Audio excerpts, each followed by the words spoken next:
Good morning, Conference. I'd like to welcome you back to our third day here in Glasgow and thank everybody who's contributed so far. I think yesterday we had some really good sessions actually, really positive and really constructive. I'd like to ask Eileen Dinning, Chair of the Conference Arrangements Committee, to make her third and final report to Conference.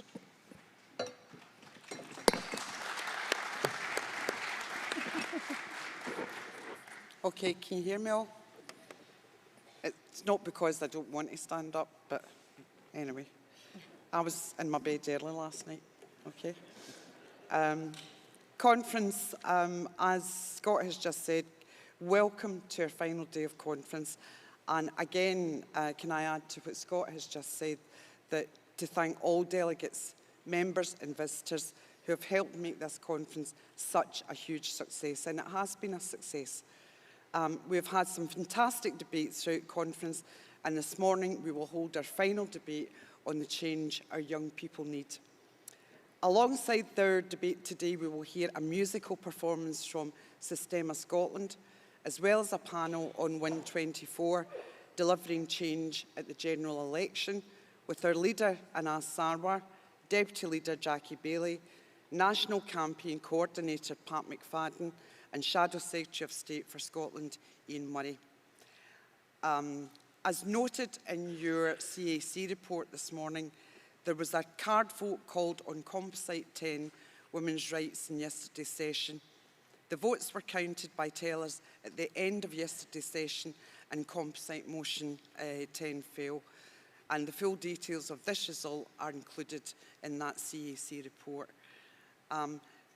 Before I formally move the report, I just want to thank Craig Anderson and Katrina Fashenda, who have been members of the Conference Arrangements Committee for the past few years. I want to thank them for their contribution and wish them all the best as they move up the way, or as somebody said, maybe the dark side, to the Scottish Executive Committee. Wasn't me. And welcome Joyce Stevenson and Lisa Willis, I think it is, to the new Conference Arrangements Committee. So for the third and final time conference, I move CAC report number 3 and hope to see you all next year when we have a Labour government in place.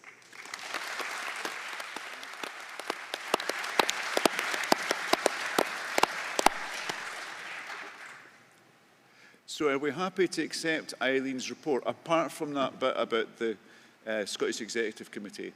That wasn't my voice. Do you want to come up?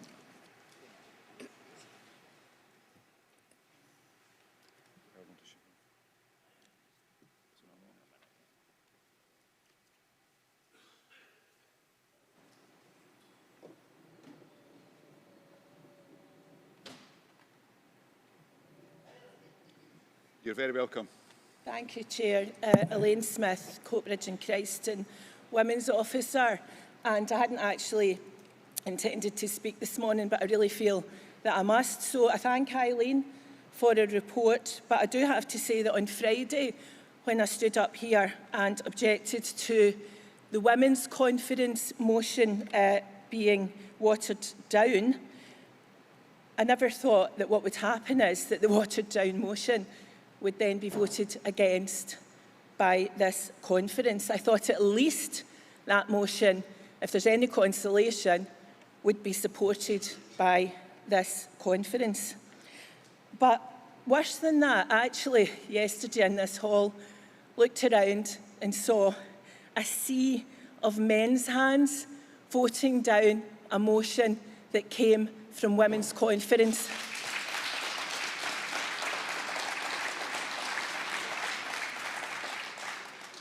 And that was frankly so chilling. Delegates, this has put back women's rights in this party by decades. I was also pretty shocked to note that there wasn't any debate. There was no time allowed for debate yesterday. It was the only vote that went to a card vote. So there was no time for those people who voted against it to get up and say why they were voting against it, so there was no justification. So I want to ask a few questions of the CAC. I want to know, will we have a breakdown of the votes? Those of us in the hall could see who voted what, but I think we need a breakdown. It's not a secret ballot when names are on the ballot papers. Why did the CAC not allow debating time when they must have known in advance it was going to be controversial? And what will the party now do to uphold the views of women as expressed at the Women's Conference? Thank you, Chair.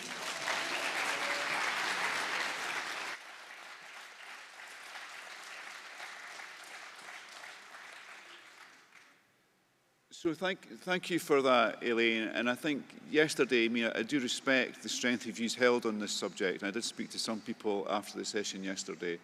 And I do think the lack of debating time in one or two of the sessions yesterday is something we have to reflect on, because these were really important issues we discussed. But, I think through emergency motions, etc., we did leave ourselves with not much time at some places to discuss these points. But nonetheless, I'll pass on to Aileen and she'll answer those three questions that you've posed, I hope. Okay, I mean, there's a number of issues that have been raised there. The first point is that I think we made it clear in our very first CAC report that the composite had been agreed by the parties concerned. Our role is basically not to determine what is contained in motions. Our role is to determine whether those motions are in order or out of order, and if they're out of order, then we reject them on that basis. But also, what we also do is try and assist people with the compositing. So as I say, the property of the motions that can potentially be composited are the property of the bodies that have put them forward in the first place. That was agreed with the people concerned. It's not for us to determine whether we like it or not. It's up to them. The second point is that it was brought to our attention yesterday that there weren't enough women speakers, that there certainly wasn't a gender balance in terms of the speakers that were coming up. And we tried to rectify that by getting a message to the chair and asking him if he would try and address that. What I would also go on to say is that it's not for us to determine whether motions have the support of conference or not. That is an individual decision for delegations and for individual delegates to this conference. The last thing that I would say was that the CEC did have a discussion this morning, and we recognised that because an extra motion had been added to that particular section yesterday, then that cut quite badly into the time that was available. And we should have revisited that at lunchtime yesterday and come back and said to conference that we were actually then going to drop down the times as I had previously indicated. And so we apologise for that, but we're more than happy to address the problem for next year. I would also remind that where delegates have got real issues, I've said it in every single report, come and see us. Come and see us, and we will try to find an accommodation for you, because that is what our role is. And we want to work as part of a team, and we want to have that constructive dialogue, because we can't have that dialogue until you actually approach us in the first place. So I hope that maybe addresses some of the concerns. I suspect it probably won't address them all, but this is where we are at the moment, and we need to all learn about how we move forward for next year's conference.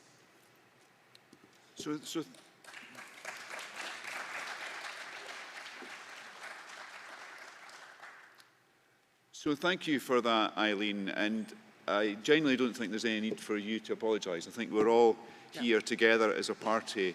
Unity is strength on everything. But I think we do have to reflect on whether or not we maybe tried to get too much on the agenda yesterday. And I would like to more generally just thank Eileen and the team for the work they've done over this past 3 days and leading up to the conference. I think, as ever, you're helping make this conference a success. So thank you very much indeed.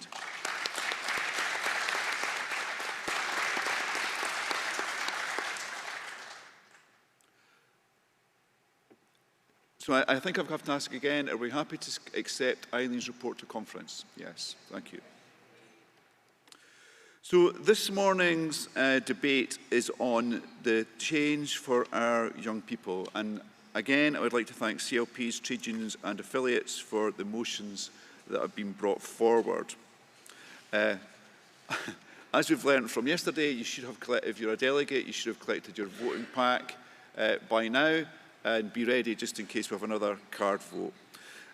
The motions we will consider in this session are Motion 21, Education Funding, and that's submitted by Scottish Labour Women's Conference, and it was initially proposed by Kirkcaldy CLP, and Motion 22 on Inclusive Education, and that was submitted by Social Education Association Scotland. So I'll call these motions in turn. The mover has 5 minutes, the seconder has 3 minutes, but I think for both of these motions I'm expecting them to be moved by the floor, but I'm happy to be corrected on that. So if the mover of motion 21 could be ready, I shall ask, whilst they're getting ready, I shall ask Pam Duncan-Clancy, the MSP, Shadow Cabinet Secretary for Education and Skills, to open this debate on the change our young people need.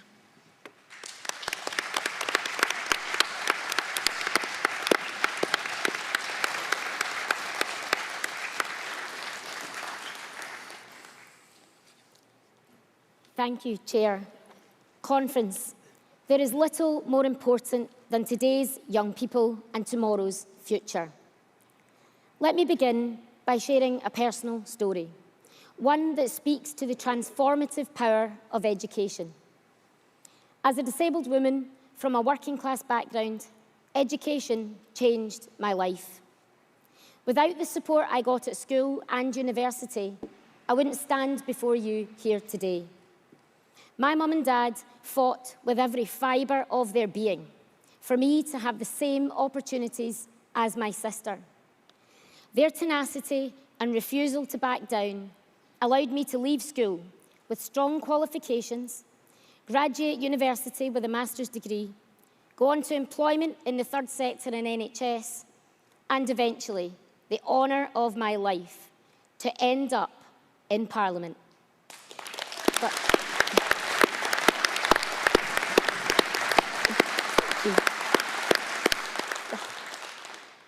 But even with their strong resolve, none of that would have been possible if it were not for a school that had support staff who could help me during the day, a council that had money to pay for a ramp and support and care, and laws that protected my equal right to education. Crucially, friends, do you know what else my parents had on side? They had a government on their side, a government on my side, a government on the side of the future, a government that actually did prioritise education. That government was a Labour government. And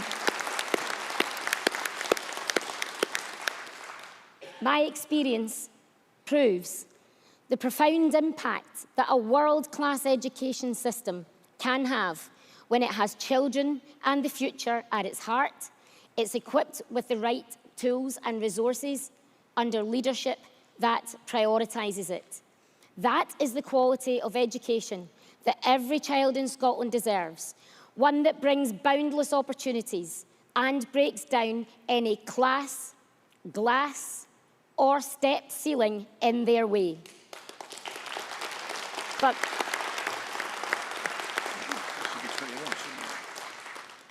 But the truth is, in Scotland today, potential is being stifled, opportunities squandered. Conference, after 17 years of SNP government, the days of meaningful progress in Scottish education are behind us. The visionary reforms of the past faded into memory, replaced by stagnation and neglect by this SNP government. In December, PISA data reported that our once world-leading education system has declined in international rankings. And the SNP's decision to take us out of other international data sets and refusal to listen to teachers and parents meant they didn't see it coming. Class sizes have ballooned. despite the SNP promising to make them smaller. The attainment gap, which they promised to close long ago, was growing pre-pandemic and has returned to where it was in 2019. Teachers are run off their feet, overburdened by excessive workloads, stretched across competing demands, and tangled up in bureaucracy, with another promise to increase class non-contact time in tatters, and little to no progress or indication of when they can expect that to be delivered. They're retiring early, and we're struggling to recruit more teachers to the profession. Pupils with additional support needs are being badly let down. Support staff are spread too thin and left behind out of key decisions and information about their pupils. We know, because we listen to unions, teachers and parents, that the situation facing this group of pupils is even worse than the data suggests. What we can say for sure, though, is that with ASN numbers rising, the number of support staff available to support them has not nearly kept pace. Conference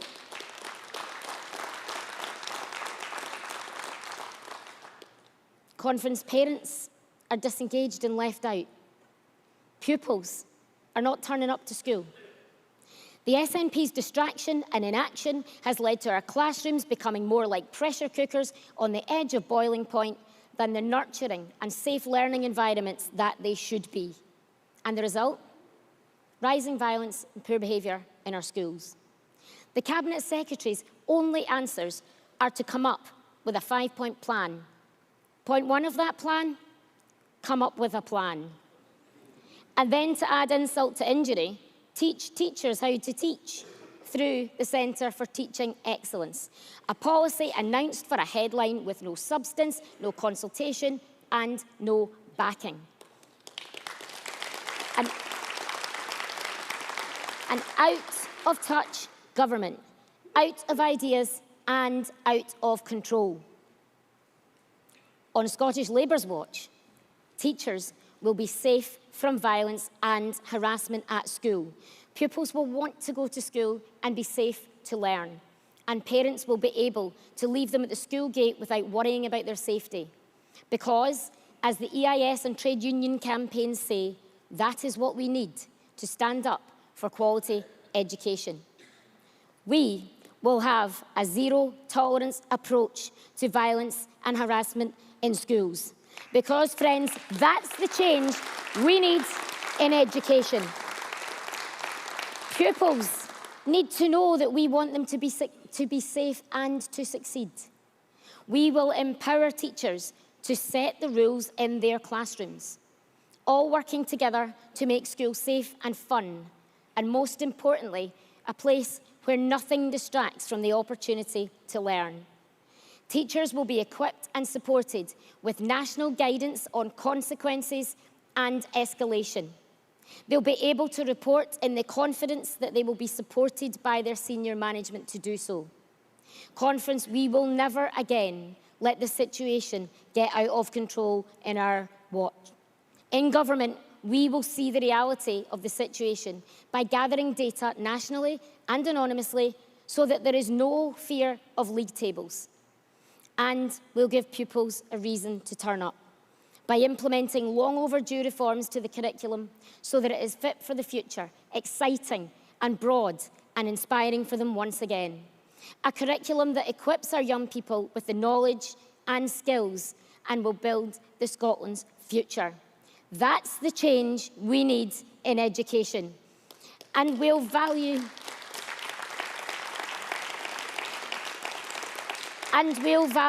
the role of youth work in it too. We agree with YouthLink Scotland. Education needs youth work. Youth work supports attendance. Youth work supports achievement. Like our colleagues UK-wide, we believe also in a register of homeschooled students so that we can differentiate between those being homeschooled and those absent from school because the system has disengaged them. We will address the challenges head on. That is the change Labour will bring. Scottish Labour is clear. In education, enough is enough. The time for reviews is over.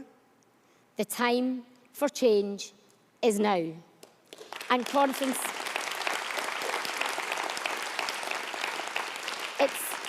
it's not just in schools we need change, in colleges and universities too. On the SNP's watch, the distant dream of accessible, high-quality education for all is slipping further out of reach after a decade of university and college budgets being raided. A failure to uplift the money they get to fund free tuition, and their barefaced denial that this will squander the opportunity for over 1,200 people in Scotland to go to university. That's what's happened on the SNP's watch. Universities are increasingly relying on international students to plug SNP funding gaps, and students from the most deprived areas in Scotland are still less likely to go to universities than their equivalents in other parts of the UK. Meanwhile, colleges are facing a reduction equivalent of 8.4% of their day-to-day spend, with a maintenance backlog of £321 million and huge pressures already on course and staff budget. It's no wonder the head of Colleges Scotland has warned that this forces colleges to make inescapably hard choices. And conference, far from eliminating student debt as they promised, on the SNP's watch, it has skyrocketed, with the poorest students borrowing disproportionately more. But perhaps most worryingly of all, the pressures of academic life, financial worries, and social isolation are taking a heavy toll on our students' well-being. The support services are under-resourced, overstretched, and the promised Student Mental Health Action Plan is yet to come to fruition. The SNP government, Green too, have gutted the sector and abandoned students. But conference, worry not, because Scottish Labour maintains that commitment. We'll work with colleges and universities to set the direction of their future. We'll listen to students, college and university staff. We'll value their experience and empower them to shape their educational journey. We'll end the uncertainty the SNP has created by announcing money one day and taking it away the next. And crucially, conference, we'll put protecting mental health and well-being on campus and in schools at the centre of our programme. Scottish Labour will build a system that nurtures talent, fosters ambition, and instills a love of learning in every child and young person in our country, where opportunity is for all. Unlike the SNP Green government, we know that to grow the economy, we have to do this. We have to invest in young people's future. That's the change we need. We'll put an end to an era of reviews and usher in an era of implementation. Friends, we'll prioritise education, not just in words, but in deeds too. We believe opportunity for all is a right, not a privilege. There is no wrong path. We know that education is the strongest tool we have to realise our ambition of a Scotland that really is a land of opportunity for all. That's only true if we make it so, and it doesn't happen by chance, but by design. The SNP Greens and Tories have had their chance, and they've failed. And so the challenges we face are formidable, but so too is our resolve. It is only Labour who has the ideas, the determination and the courage to build the future our young people need and deserve. A future where we put them and their education first. A future where opportunity is for all. Only Labour can deliver it, and friends, only Labour will, because that's the change we need. Thank you.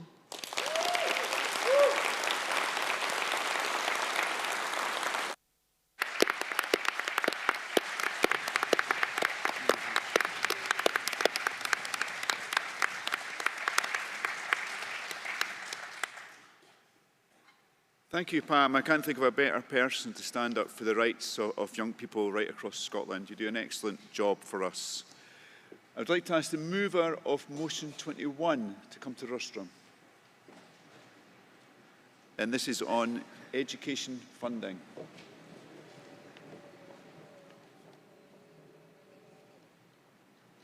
Good morning, Conference. Wilma Brown, Unison Delegate, Kirkcaldy CLP Member and PPC for Cowdenbeath and Kirkcaldy.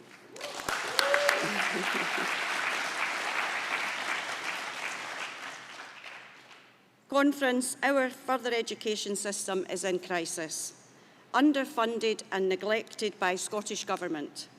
And further education is a vital component of our education system and a vital component of our economy. If we are to have any viable plans for transforming our economic prospects, we must do better. The colleges where people learn the skills they need to do the jobs that we need done are going to be central to that. If we are going to deliver the economic transformation that will be needed for a low-carbon future, overwhelmingly the training and retraining that will need to be done will be delivered in and through further education. Right now, with the variety of needs for change and development in economy and society, and a skills crisis in any number of areas, this should be a time of investment and development for colleges. This should be a very good time to be working in further education. It should be, but Conference it's not. Staff in colleges have had years of pay rises that were inadequate. That's if they happened at all. They have seen staff let go and watch services being removed.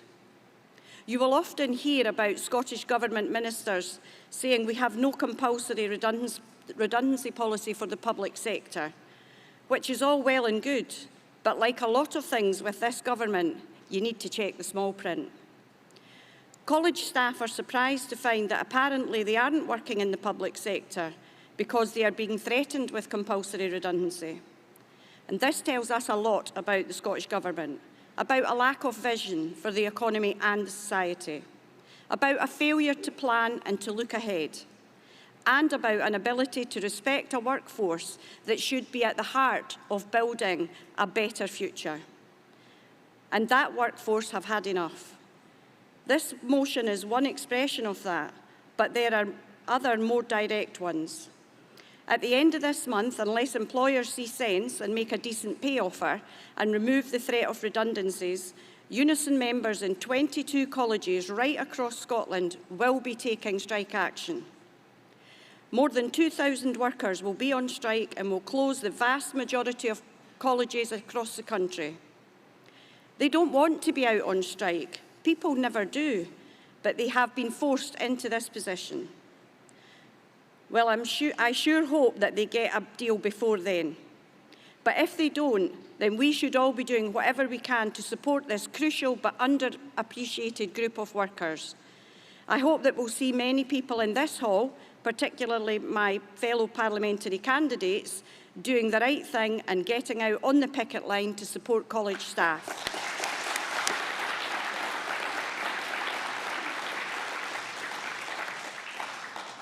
Because supporting college staff is supporting your local community and a better local economy. If we are to improve things, colleges will be central to any advance. Conference, please support the motion and support striking college staff, because by doing that, you are protecting our ability to deliver the change that we need. I move.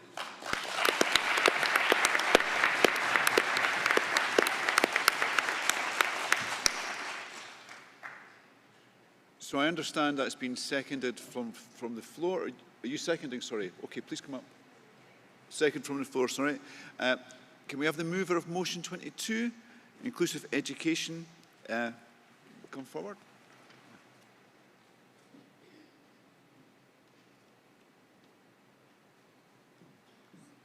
You're very welcome. Good morning, Conference. Lynn Davis, Socialist Educational Society Scotland, moving motion number 22. Chair, Conference. This conference recognises the critical role of education in shaping the future of Scotland and believes that a comprehensive and forward-thinking educational policy is essential for the 21st century. The cuts to education funding and local government budgets by the SNP government has negatively impacted Scotland's learners and the education system.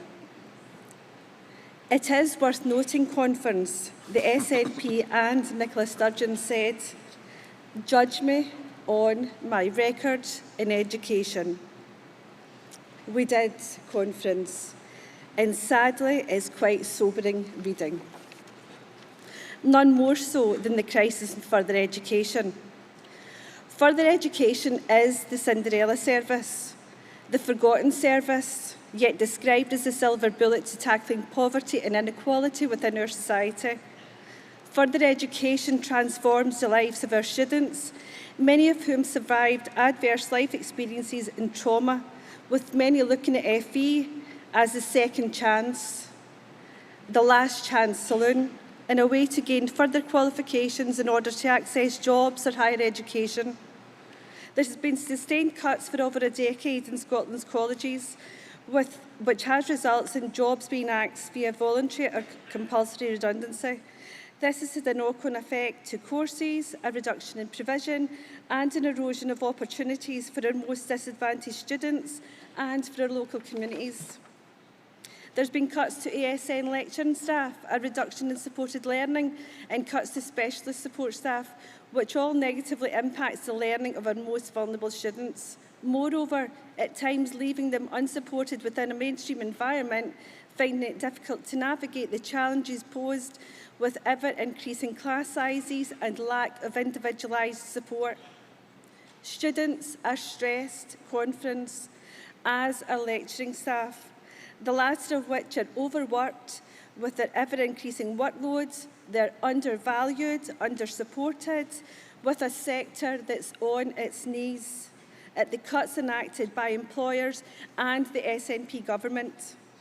The NUS stated in their recent research, Broke Students in a Broken System, highlighted the funding model in FE and HE as unfair and unsustainable, and the funding allocation is eroding year on year due to inflation. In addition, they fear, as many staff do, of the commodification of learning in a markets-based business, again closing the door to our most vulnerable, disadvantaged students. They also highlighted the growing crisis in mental health, a reduction in support staff after 13 years of austerity and a global pandemic, all of which has negatively impacted mental health. Thriving Learning's study support report, a survey with 15,000 learners in Scotland, 3/4 of which reported low well-being and half experienced serious psychological issues. Despite the ongoing mental health support in colleges and universities, there have been continued cuts in support services, all which impact our most vulnerable learners. The similarities continue within primary and secondary school, including funding being eroded, lack of access to support services, a reduction of 700 specialist ASN teachers, yet there's been a 10-fold increase in students requiring additional support. The EIS and NES UWT report violence against teachers, physical abuse, verbal abuse, intimidation, aggression, obscene, sexual, derogatory comments and racial insults, if not on a daily basis, on a weekly basis. And despite the challenges noted, Labour is offering hope. And Labour can deliver the change our learners and our educators and that we all need by ensuring local mental health provision, learner support to ensure accessible learning for all, a zero tolerance to violence and aggression with clear guidelines to support, whilst also recognising education is key to ensure our students can obtain the jobs for the future, that are and will be key to obtaining growth in our local, regional and national economy. Moreover, recognising the importance of funding in one of the pillars of our society, our education system. On a positive note though, I want to end in one thing. The President of the EIS this morning reminded us all at the Fringe event that there is positives in our system, and that is joy. The joy of teaching, the joy of nurturing our young people and our adult returners. And I just want to highlight to everybody, as a lecturer myself and as a teacher, we love our students. We want to transform lives. But in order to do so, we need proper funding. I move this conference.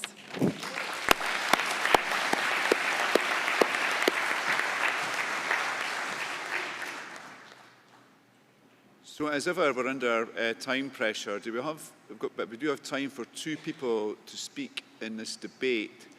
And can I go for the lady, please? So you've got the excellent. Is there any other ladies who want to speak in this debate? Yes, up there in the tiered seating. So, yeah. You go as well then. There's 3 there.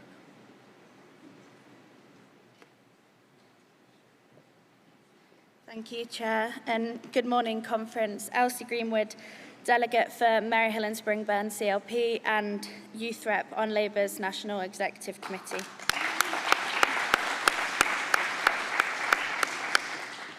I'm here to talk in favour of Motion 22 on education. Education has always been incredibly important to me. My grandma Jean was a teacher and was very passionate about instilling in me and my sisters the importance of education. To my grandma, learning was about expanding your horizons, about being creative, and about challenging yourself. And therefore, education was so much more to her and to me than spelling and sums. It was about exploring the great outdoors. It was about being creative. It was about listening to music.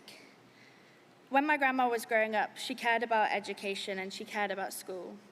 Sadly, on arrival to high school, she was told that she wouldn't be able to attend because her dad couldn't afford the equipment and the uniform that she needed. And my grandma was left crying at the school gates, distraught that she was left out of the education that she wanted and the education that she deserved. And now, almost a century later, children are still effectively left at the school gates, priced out from an fulfilling education. And as cuts leave our schools underfunded with bigger class sizes and fewer subjects for children to choose from, children aren't getting the education that they need to flourish. And sadly, lack of finance and cuts aren't the only issues that our young people face. Our education system remains rigid with a curriculum that functions under the false impression that young people are a homogenous group and that everyone learns in the same way. This isn't true, and nor should we wish that it was. Diversity is our strength, and we must embrace it. But this means calling for inclusive educational practices, and this means building a curriculum that moves away from standardized testing as the primary measure of academic success. And as Pam Duncan-Glancy said brilliantly opening this debate, we must look at more holistic and varied ways of assessment and considering how diverse learning styles are essential so that all children are able to access and contribute to their education. Conference, sadly last year I lost my grandma Jean, but what she taught me and the values that she instilled in me will stay with me forever. And the fight to ensure that no young girl is stood at the school gates crying because they've been shut out of education will drive me, and I must drive our party in what we do. And therefore, we must have an ambitious vision for the future of education, and a vision that ensures that young people across Scotland are able to contribute and thrive in school and reap the incredible benefits that come from a well-funded and nurturing education system. Conference, please support Motion 22. Thank you.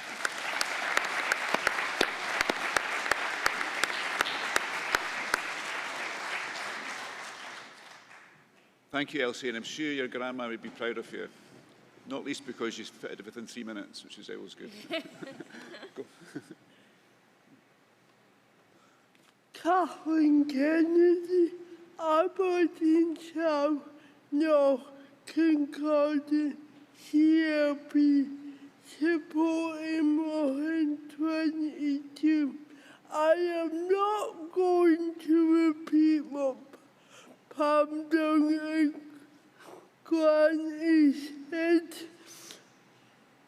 I cannot believe we are still having to debate this issue. Well, I can look at our government until 40, more than 40 years ago, I was at school in primary, got all the support I needed, into secondary, I had a helper and a computer. So I know why this government needs to be taken down. We need to allow people with additional support needs to be able to get education, not have them sitting in a room. They need support. Please support them. And one last thing I want to say, equality is not about treating people equally. Equality is about removing barriers to allow people. Please support this movement.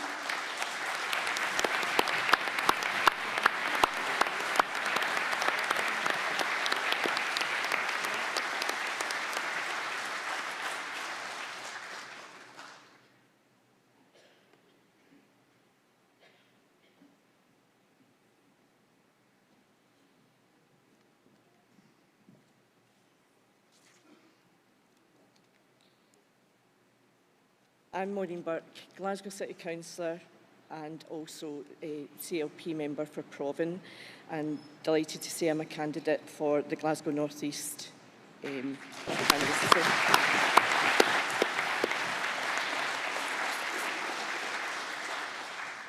Conference, I understand the power of education. I was born in Easterhouse and I'm proud to call Glasgow my home, having lived here my whole life. I know things are too hard for too many right now, and it's time for change. That's why I'm standing to be your MP. The instinct to serve my community, to help those around me, was something instilled at a young age. My parents were sadly hospitalised for a long period of time, and when I was growing up with 5 of us around the table, that meant I had to leave school and start work in a factory to make sure we had enough to get by. I worked there until I was 39, but I wanted something different. I took a leap and attended John Wheatley College to take a 6-month course in computing skills. Conference, that decision changed my life and led me to a job in an office. When a housing issue took me to my local MSP, Margaret Curran, she offered me a job working within her office. Fast forward a few years, and here I am, a proud Glasgow Labour councillor, serving my community, and now standing on this stage, giving my first conference speech on an issue very close to my heart.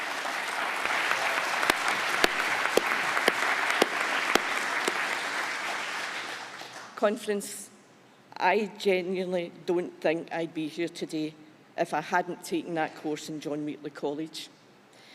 I want everyone to be able to experience the transformative power of education in the way that I did, taking me from a factory girl to a Labour candidate at Westminster.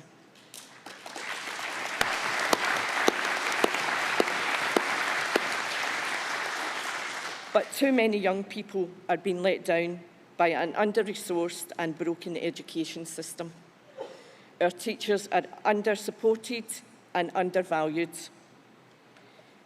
Education funding has a profound impact on the lives of young people, shaping their academic success, careers, prospects, and overall well-being.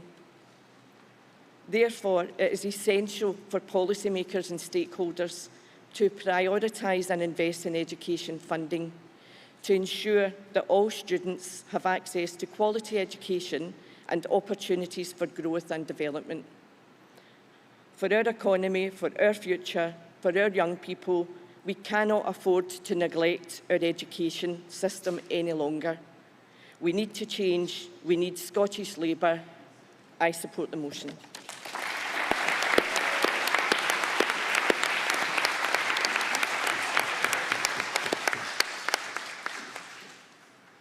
Thank you for that. Now, I want now to invite Martin Whitefield MSP, our Shadow Cabinet Minister for Children and Young People, to close the debate.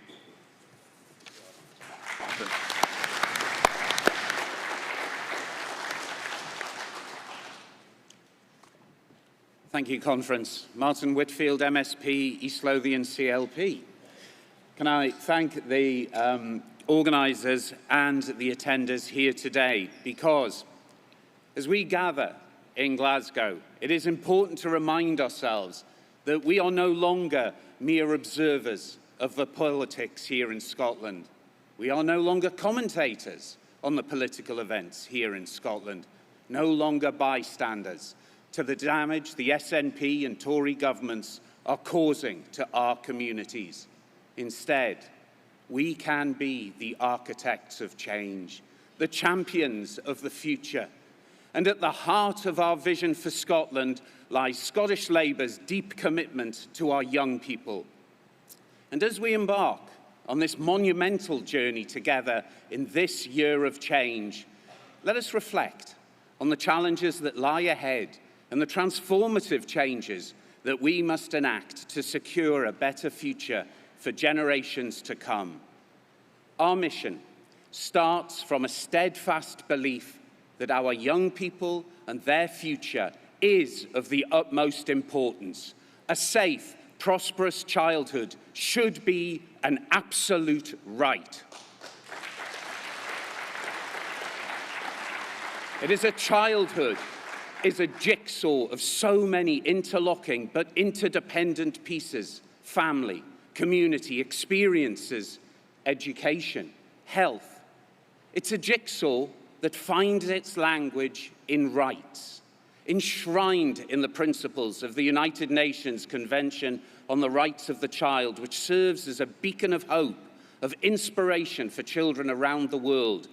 And we must embrace not just the principles, but the aspiration of the UNCRC. And we affirm our commitment not just to listen to the voices of children, but to value their perspectives, empowering them to participate in decisions that affect their lives.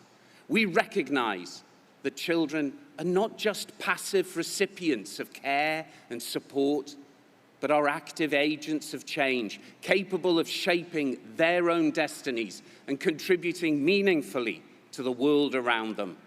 And that is why Scottish Labour is committed to strengthening and enhancing how our young people are involved in decision-making.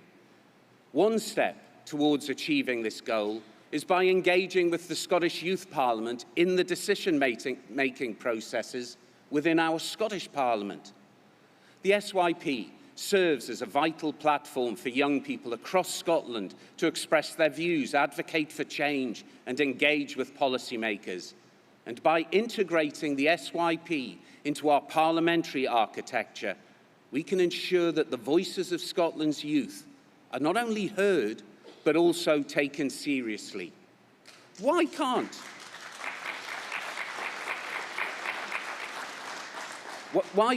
our MSYPs contribute directly to policy-making process? Why can't our MSYPs ask questions of government, just like the MSPs, and get answers from the government?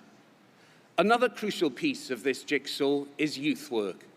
Dedicated organisations, passionate, skilled individuals that have supported young people so well throughout COVID and beyond. Those young people who have become disengaged from school, disengaged from their communities, indeed sometimes just disengaged from hope. Youth workers using art, music, books, poetry, cars, cooking, comics, even agriculture. Youth workers who can forge a moment in time with a young person, where that young person feels so out of step, but can rediscover a confidence, a trust, a confidence to be part of a group again, the steps back to being part of a community. And we know that youth work works, not least because of the number of great youth workers who have themselves stepped through that path in the past. I can think of the excellent work of Creative Natives in Edinburgh, which gives that free space for young people to grow their creative potential, confidence, connections, all in an art and design studio.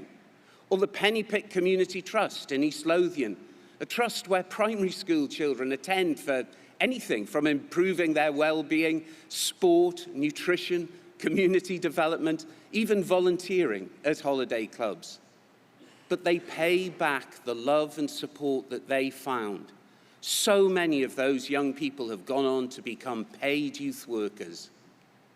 Another jigsaw in the piece in our young people's lives is, of course, their early years. And Scotland needs childcare that is flexible, available, includes adequate wraparound care, support that allows parents to return to work, giving them the confidence that their child is in the best possible environment. The SNP government have been in power nearly 17 years, and their failure of ambition, their failure of willpower rains down on that. Their record on childcare is one of missed opportunity, broken promises, and despite years in power, they have failed to deliver on their commitments to provide accessible, affordable childcare for all families in Scotland. Conference, as we still navigate through the challenges brought about by COVID-19 pandemic, it is crucial that we address the impact on our young people and the jigsaw piece that experience represents. The disruptions caused by the pandemic have taken a toll on the mental health and behaviour of so many young individuals across Scotland. And it is deeply concerning that violence in schools occurs, and it is unacceptable that the Scottish Government has failed to take decisive action to address this issue. We cannot afford to ignore the root causes of such behaviour or just simply dismiss it as an isolated incident. Instead, we need to confront those underlying factors that contribute to these behaviours, provide the necessary support, the interventions to address them effectively. The SNP have had long enough to make meaningful change on this, but instead they've just fallen asleep at the wheel. Let me be clear, Scotland can never again trust the SNP on childhood. It is time for change.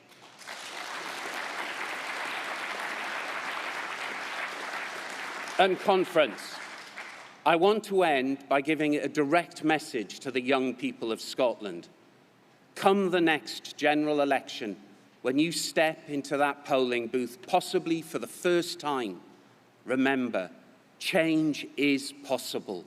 Remember, children's rights are on that ballot paper. Childcare is on that ballot paper. Lifelong learning is on that ballot paper. Change is on that ballot paper. Your future is on that ballot paper.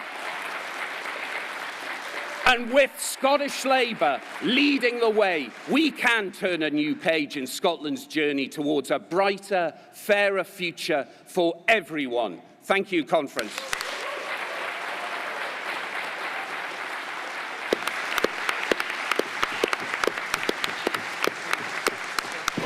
Thank you, sir. Well done. So thank you, Martin, for all the work you do. I think at a time when it feels like the Scottish Government's run out of steam and ideas, it's good to see such enthusiasm for our young people and the education system. So I'd like to move to the voting on the motions we just presented. And we'll do that by a show of hands. So can I ask all those in favour of motion 21 on education funding to raise their hands? Is there anyone against? Okay, that's good. That's carried. Motion 22 on inclusive education. Those in favour, raise their hands. Anyone against? Okay, all good. That's carried. Thank you. We're going straight on to the music, yes? Yeah. Oh, so, apologies. So I'd now like to introduce our short video. Hi, I'm Mary.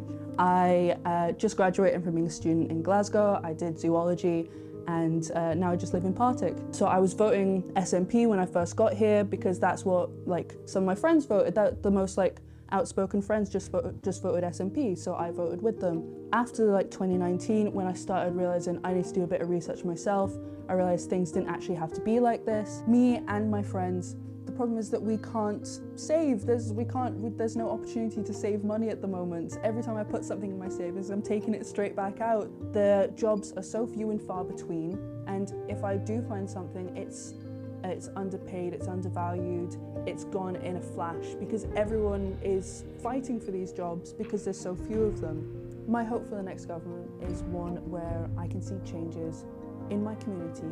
I can see that my trains aren't getting cancelled. I can see that the shops around me aren't shutting down and that I can get a GP appointment without having to wait 4 weeks. So I switched from SNP to Labour because I educated myself on the policies. I learnt what they stand for and their actual commitment to change.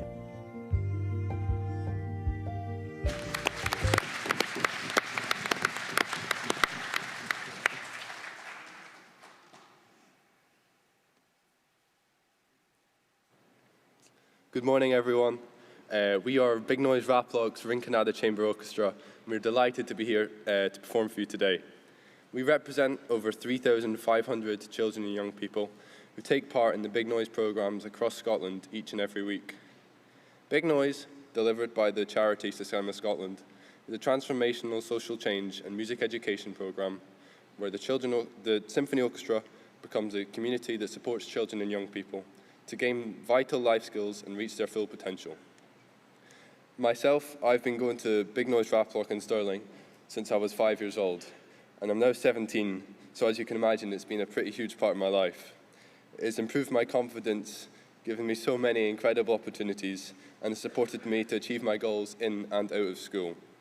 We're all very excited to play for you today, so without further ado, thank you, and we hope you enjoyed the performance.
Let's hear it for, is the mic on?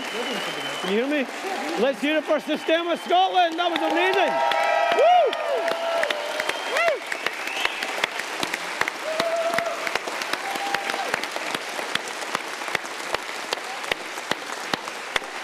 Hey, woo!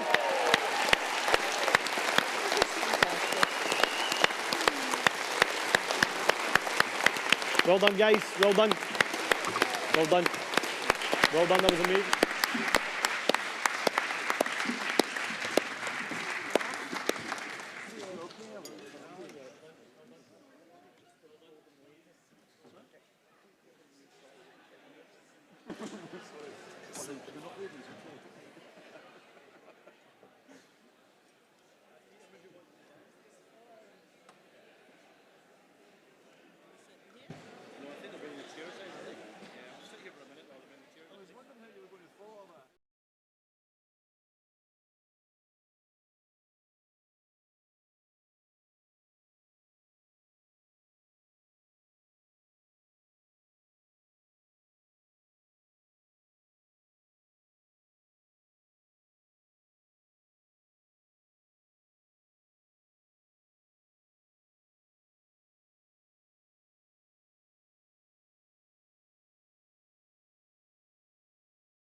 Welcome onto the stage Pat McFadden, the Director of the UK Labour Campaign, Ian Murray, our Shadow Secretary of State for Scotland, and the Deputy Leader, Jackie Bailey. Or is it the other way round?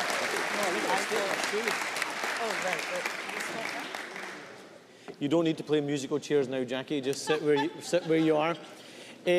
Friends, I hope you're having an absolutely amazing conference, the largest Scottish Labour conference in 22 years.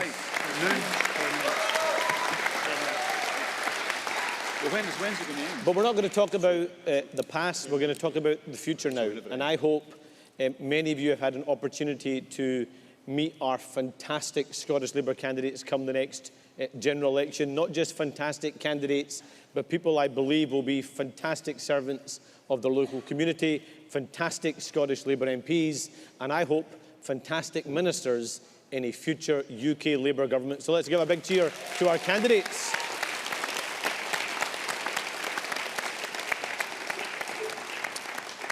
And one of the reasons why they've asked me to chair today is so I do less talking and let them do more talking. So I'm going to stay true to that principle. But before I do, I want to just say one thing. People ask about Scotland's influence on the UK Labour Party. I think it's important to recognise that the chair of the National Executive Committee is Scot. The chair of the UK Party helping develop our manifesto is Scot. And the chair of the UK-wide election campaign is Scot and Pat McFadden. That shows you Scotland at the heart of not just the Scottish Labour Party, but at the heart of a UK Labour Party and the UK campaign. So Pat, first question for you.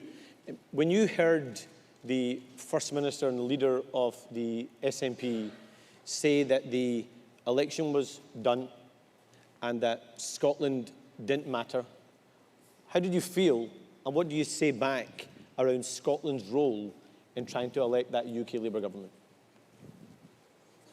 I thought it was an extraordinary statement because in a democracy, in election year, the power of the vote is an awesome thing that people have.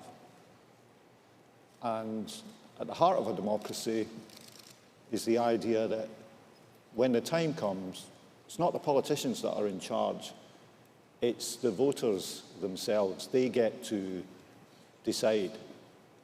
And look, we come into this general election in a much improved position compared to a few years ago, thanks to your leadership here in Scotland and us, thanks to what Keir has done as leader of the UK party, and we've had some wonderful by-election results, not least in Kingswood and Wellingborough the other night, two fantastic results with two new Labour MPs. And that's great, but not a single vote has been cast in the general election yet. And to me, it's critical that this is a British-wide decision and a British-wide moment. And for the SNP leader to say, well, it's all done and dusted, so you can afford to give your vote to the SNP as a sort of luxury, was to devalue the power of the vote. And I don't want people to think that the limit of what they can do with their vote at the general election is to send a message. Don't just send a message, send a government. Yeah.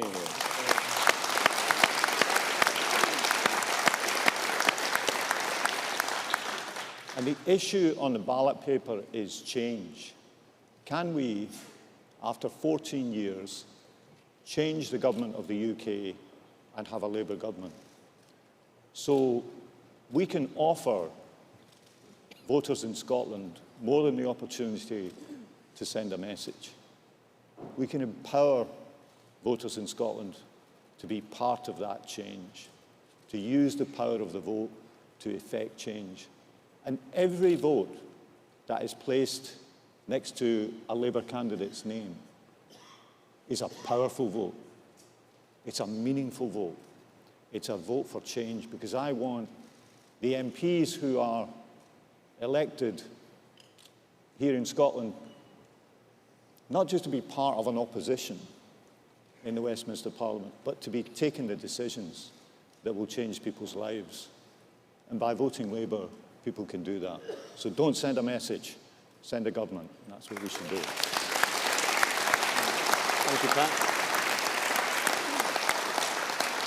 And as I mentioned, Pat is chairing our UK-wide election campaign. Here in Scotland, the general election campaign will be co-chaired by Jackie and Ian. And Jackie, specifically to you, I know you work really closely with our fantastic General Secretary, John Paul McHugh. That was a cue for an easy applause line for John Paul that wasn't forthcoming.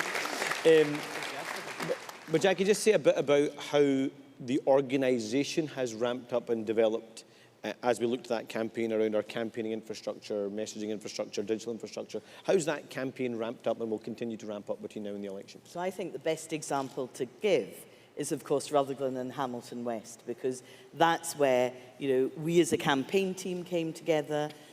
You as activists came out to help us. Those relationships were forged in the 6 months of that by-election. And I'm delighted we elected Michael Shanks at the end of it. But, I'm even more delighted that we had candidates, those candidates who I hope will most definitely win in the next election, out there campaigning too. And I have to say, having interviewed them all, some of them are still speaking to me, so that's a really good thing. But can I genuinely say those forged relationships were really good. It also allowed us to make sure that the relationship with the UK Labour Party was really strong, and we have strengthened those ties, and we have built Team Scotland as a result. We have doubled the number of organisers, tripled the number of digital organisers, because that is the new medium that we need to embrace in campaigning terms. They have come together as a team to put on this conference, our biggest in 22 years, and hasn't it been fabulous? Yeah. That's the hard work they've put in. But what I would say to you is, whilst there's been a lot of political renewal led by Anas over the last few years, there has been organisational renewal that now matches that. We are general election ready. Let's just bring it on. Fantastic. Thank you, Jackie. And Ian, obviously you're famous for being a really strong local campaigner in your constituency. What difference does that make in terms of that connection and bond with your local community? And what advice would you give, not just to our candidates, but actually more broadly around that importance of local issue-based campaigning between now and the next general election? Yeah, well, actually, as we know, all politics is local, and I know I've got the National Campaign Director sitting next to me, so I wouldn't like to say the national messages aren't important, because they are. But actually, those national messages need to filter down to local campaigns. And when you look at the candidates that we've selected and the work they're doing already in their local constituencies, it's about the libraries, it's about the states of the roads, it's about people on NHS waiting lists, it's about the state of the economy, it's about wages. And if you look at how that fed back in Rutherglen, when we were out on the doors, we had our national messages, we had our local messages, but actually one of the big things that was coming back to us was the Make Work Pay campaign. So that was local people telling us on their doorsteps what they wanted to see a Labour government do, and that was then reflected back in the campaign that we ran in Rutherglen. That's what we've been doing in South Edinburgh for the last, actually before me, for the last 30 years since we first won it from the Tories in '87.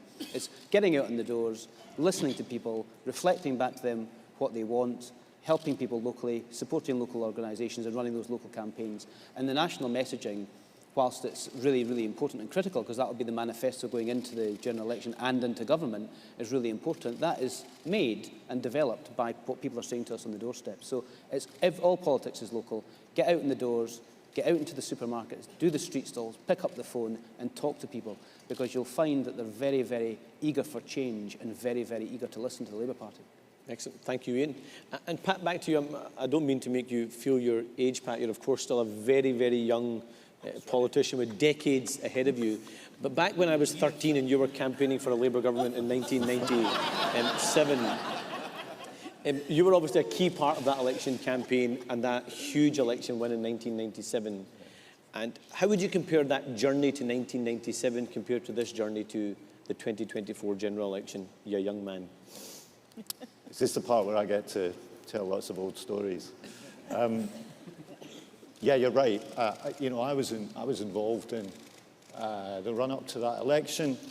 I travelled on a campaign bus every day with Tony Blair when he was in that '97 campaign, and you could see the enthusiasm building and building and building towards that moment of change. But it's a different time. Every time is different. It's however many, 25, 26 years ago. We're in a different moment now. There's been a lot of history, a lot of changes in the world, changes in technology, and so I don't think you should make too close a comparison. The one thing I say to the staff I work with at Labour Party headquarters, and I say to people here is, look, I was very lucky to be part of the run-up to that change and then to work in various capacities in the Labour government. And I'm really, really proud of a lot of the things that it did, and, you know, transforming the health service, the Good Friday Agreement, you know, the transformations we made in education, and to think, you know, we were guaranteeing people could get a GP appointment in 48 hours and, you know, get treatment for surgery within 18 weeks of diagnosis. Look at the situation today. And a lot of those changes, they took time to develop. They didn't happen overnight. The pledges we fought that election on were actually relatively modest, but they were a platform upon which to build. And by winning, we were able to build on the platform and really make transformative change. And that's one lesson, I think, from, you know, when we're looking at the approach this time. But while I take pride in what that government did, and you know, I think we all should, there's another obvious fact, which is it's quite a long time ago now, and it is the past. And in this election year, we've got a different task. So you referred to, you know, my age. If I look out here and I say to anybody who's standing as a candidate this time, or anybody who is campaigning for a Labour government for the first time, take pride in what we did before. Don't let anybody ever tell you that that government's achievements are not something to take pride in.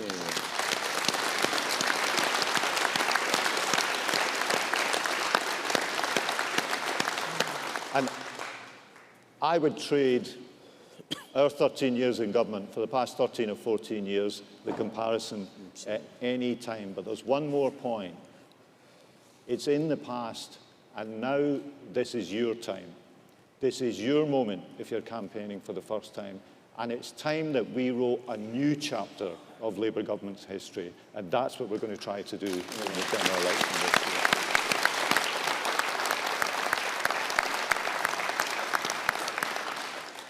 Thank you, Pat. That was amazing.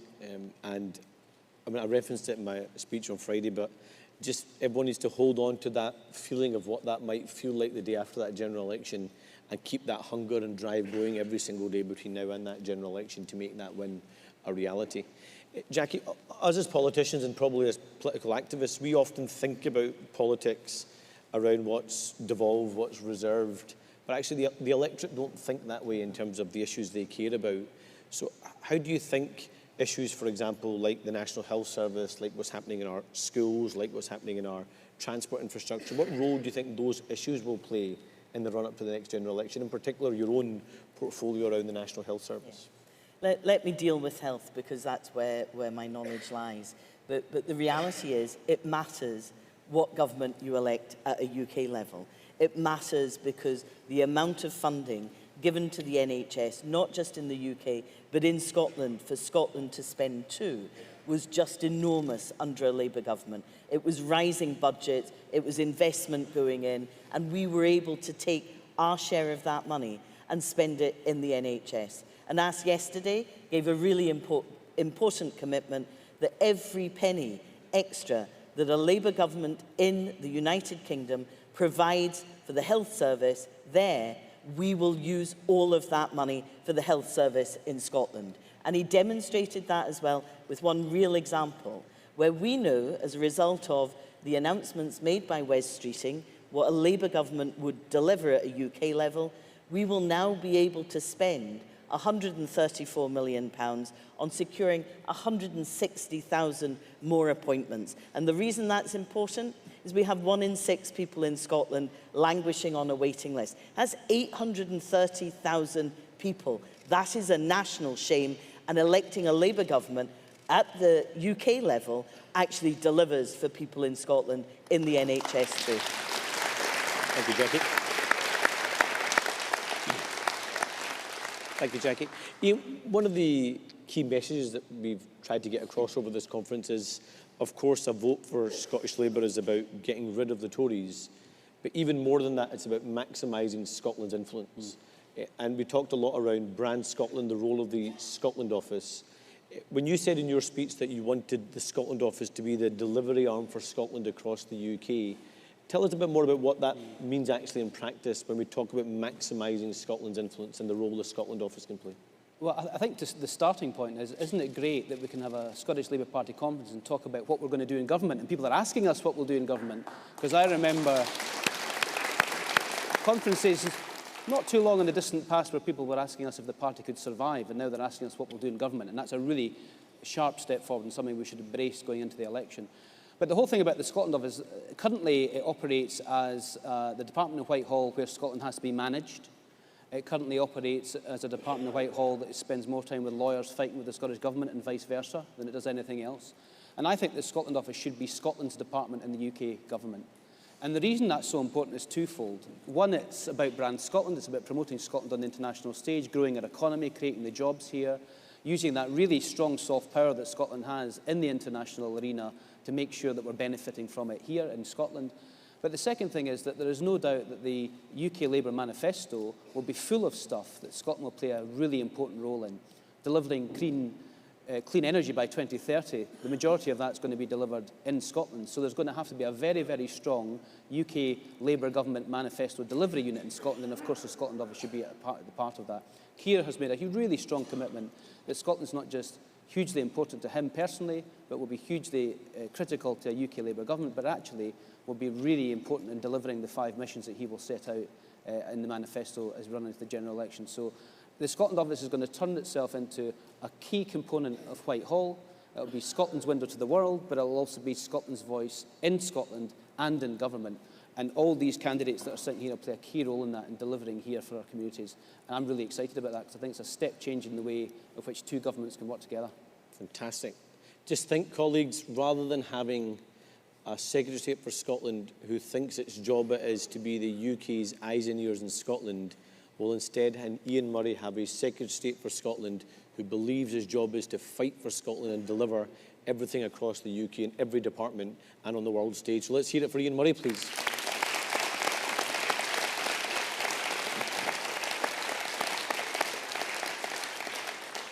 Just one last question for each of you. Obviously, we've had a fantastic 3 days here in the greatest city on earth, Glasgow. That is not a biased view. It is, of course, absolutely true. The greatest city on earth, much better than Edinburgh. But but one message, because obviously we want people to have a great time. We want people to feel energised and enthused. But if you could send each person that's here away with one message to take away with them, what would that message be? Pat? Well, I said it in my first answer. I think when we're talking to the voters in Scotland between now and the election, our message should be, you know, we have an opportunity for change, but change will only come if people vote for it. So let's empower those voters to say, don't just send a message, send a government, send a Labour government. That's our message.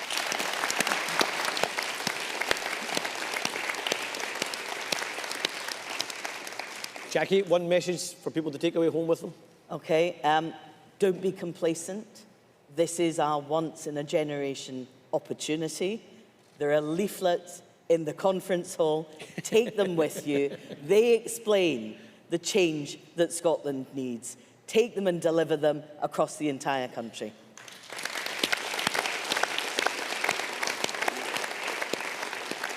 And you all thought this would be the first time you go to a Labour Party meeting and not be handed a bundle of leaflets to hand out.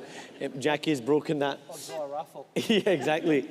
Ian, one message for people to take away with them?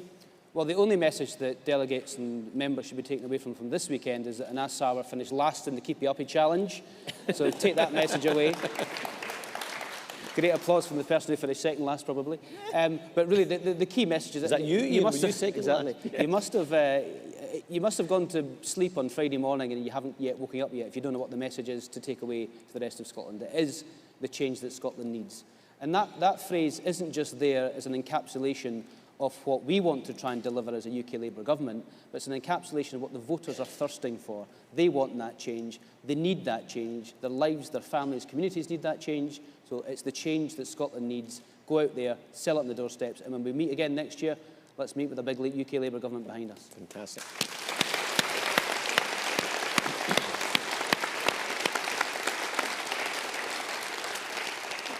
Friends, I just had two things I wanted to say right at the end. The first is to ask you all, please, to give the loudest round of applause possible to all our fantastic Scottish Labour staff who have absolutely nailed this conference. So thank you to them.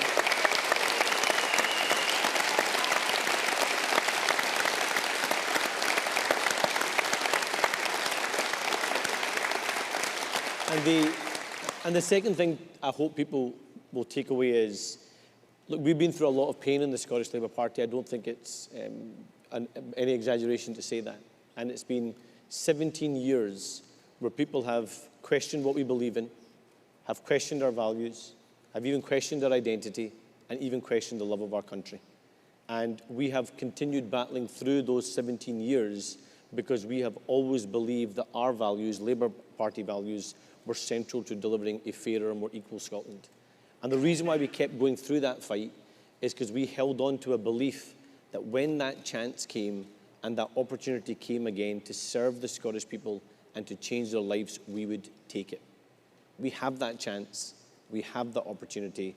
Let's go out there and seize it, take it, and transform our country in the process and get Labour back in government, yes, across the UK, but let's also see that as our chance to build on to elect a Scottish Labour government here in 2026 as well. Thank you.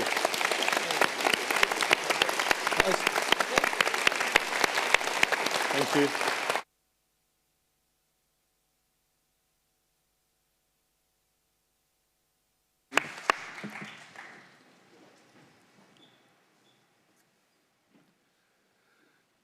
So delegates, I hope that's enthused you for the campaign ahead, and the message there from Jackie was clear: don't be complacent, and from Anis, we have to work hard. Now, I have to ask for your patience. What we want to do before the next speech is to clear the room, and I ask you to take all your belongings with you, and then we just need 10 minutes to get the room ready. So basically what we're asking you to do is go outside for 10 minutes and then form a queue to come back in, and the queue will extend towards the exhibition area, and of course our fantastic stewards here will be there to guide you. Please take all your belongings with you.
conference, and I'm sorry for that slight inconvenience. I would now like to welcome Eileen Donnelly to the rostrum.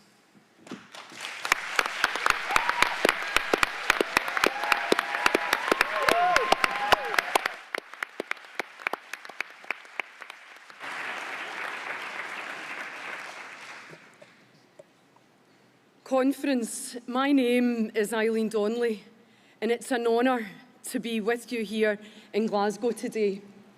Like thousands of other Scots, I have always wanted to vote for a party that would put the needs of people first. A party of honesty, integrity, and of optimism. For years, I didn't know which way to turn as the SNP and the Tories dominated our politics. But now, the Scottish Labour Party, under Anna Sarwar's leadership, has shown me that there's a party out there that will stand up for the people of Scotland.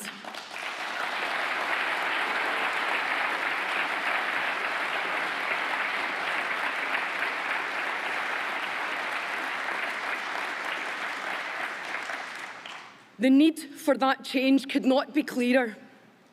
When my mum needed care the most, we were faced with an NHS and social care system on its knees. In hospital for 5 months, longer than necessary, awaiting a care package. Then, after much escalation to managers, she did have brilliant, devoted carers. However, they were overworked, underpaid and disrespected through shocking working conditions. When Mum could no longer be at home, we had to sell the family home to get appropriate quality care. Something very important. Since my experience with Mum, I often think, who cares for the carers?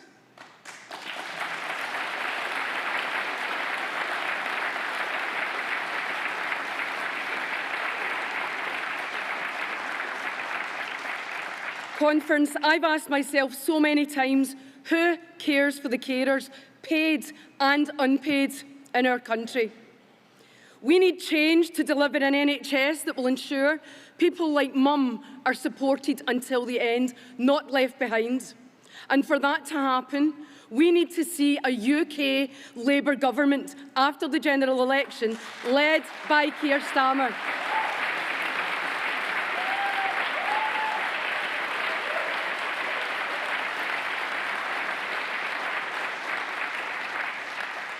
Only the Labour Party, under Keir Starmer's leadership, will put money back in people's pockets, back into working people's pockets, save our NHS, reform public services, and put integrity back at the heart of government.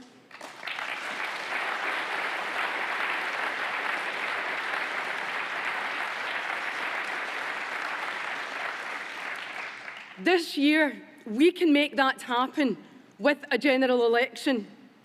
Conference, we are now going to watch a short video.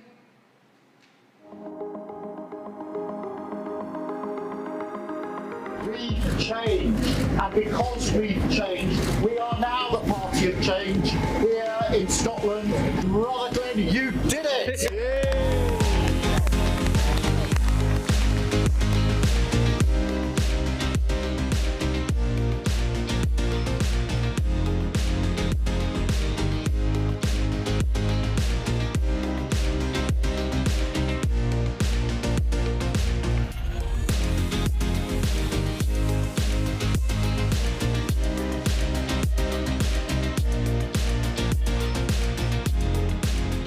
Not just division that means two governments fight with each other and fail Scotland, but instead cooperate, work together and deliver for Scotland. We have a stronger Scotland in a better Britain.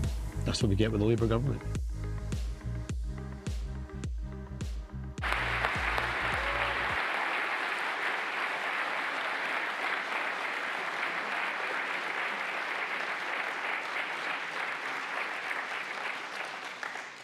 So without further ado, it is my honour to introduce you to the leader of the Labour Party, Keir Starmer.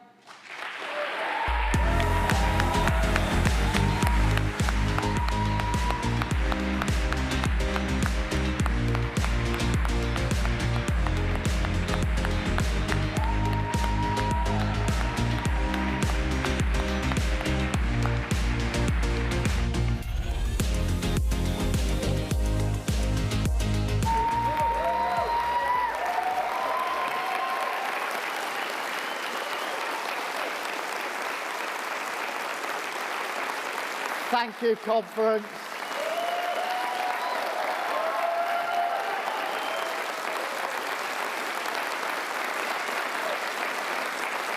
Thank you, conference. Thank you for that very warm welcome. And you're having a fantastic conference, And thank you, Eileen. And I think, speaking on behalf of everyone here, I'm sure, my heart goes out to you for what you and your family went through. Because, believe you me, I know what that feels like.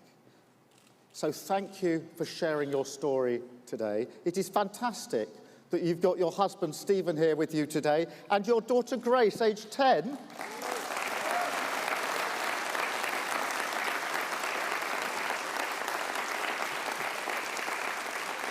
And Eileen's delivery of that speech was brilliant because Grace has been taking her through the motions for the last couple of days and tutoring her on how to deliver a good speech. So Grace is now going to mark me out of 10 when I finish speaking this morning. Grace and Stephen, you're very welcome here. Now, conference, Eileen and I actually first met in Rutherglen and Hamilton, the place where our party was reborn, in the same Valley of Clyde where our story began all those years ago. So I want to start by thanking each and every one of you here today who campaigned in that by-election. What a lift you all gave to our party back in the autumn.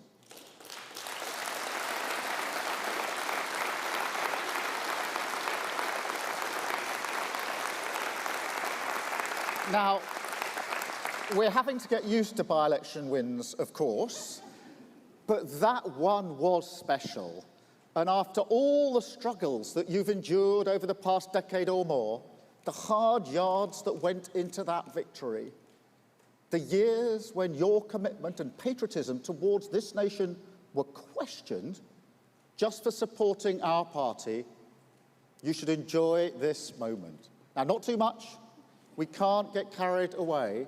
Can't stop fighting for every vote, not even for a second. But nonetheless, take pride in your efforts that have put us back on our way in Scotland. Enjoy the feeling that a tide has turned, that the wind has changed. The Labour Party has returned decisively back to the service of Scotland's working people.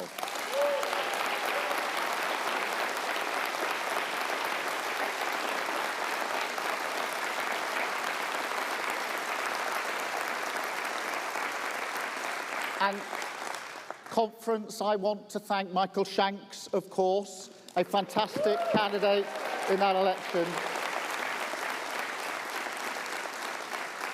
He's now providing some company for Ian Murray, who is doing a great job representing Scotland's interests in Westminster.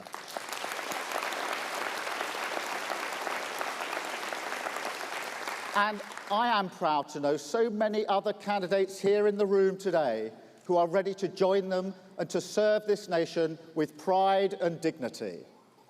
And conference, finally, I would also like to thank Anas and Jackie for their outstanding leadership of this party.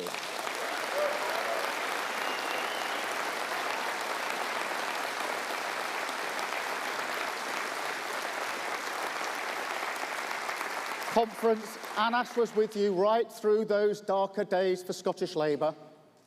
But his conviction that Labour would become the choice for change in Scotland again, that never wavered. Anas, the whole party across all four nations draws great strength from your belief. And you should know that we stand full square behind you in your mission to turn it into Scotland's reality. Thank you, Anas.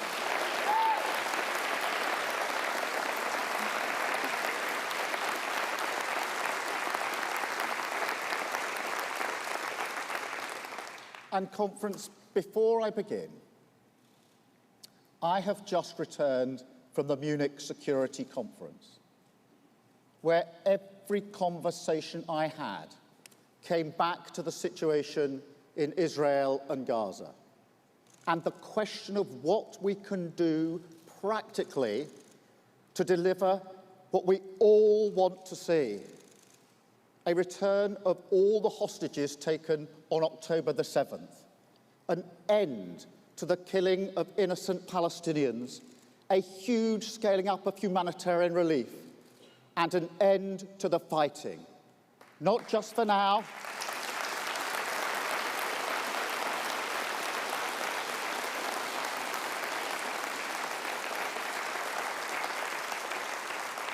an end to the fighting, not just now, not just for a pause, but permanently. A ceasefire that lasts. Conference, that is what must happen now. The fighting must stop now.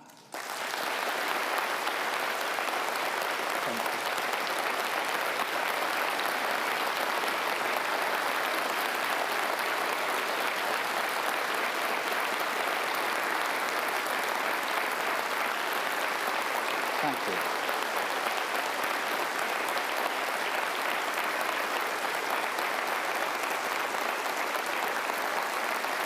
Our conference. Any ceasefire cannot be one-sided. It must stop all acts of violence on both sides, and it must lead to a genuine peace process, because the offensive threatened on Rafah, a place where 1.5 million people are now cramped together in unimaginable conditions, with nowhere else for them to go, this cannot become a new theatre of war. That offensive cannot happen. And even in these most terrible of circumstances, the two-state solution must be back on the table. A safe and secure Israel, where the horror that Hamas inflicted on October the 7th, the largest loss of Jewish life since the Holocaust, could never happen again.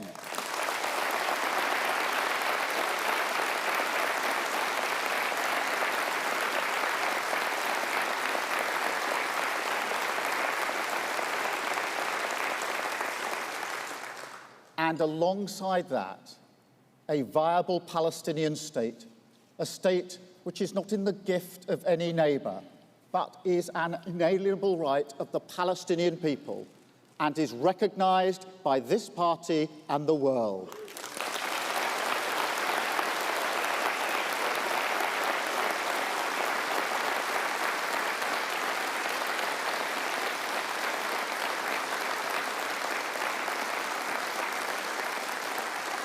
That is what we must hope for now, conference.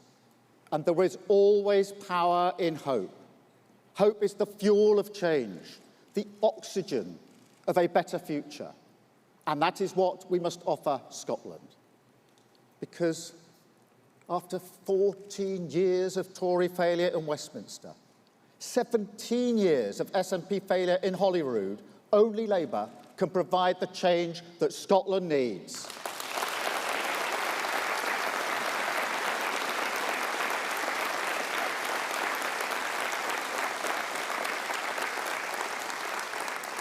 I mean, look around this nation. Drug deaths off the scale, schools going backwards, buses that cost a fortune, those ferries still not serving the island communities who need them. And as Eileen mentioned, a terrible crisis in our NHS. Ambulances queuing outside A&E, patients who need treatment waiting inside. Conference, what does the First Minister say to people like Eileen? What does he say to the Scots who think, I'm paying more and more and more and getting less and less and less from his government? He says, let's send a message to Westminster.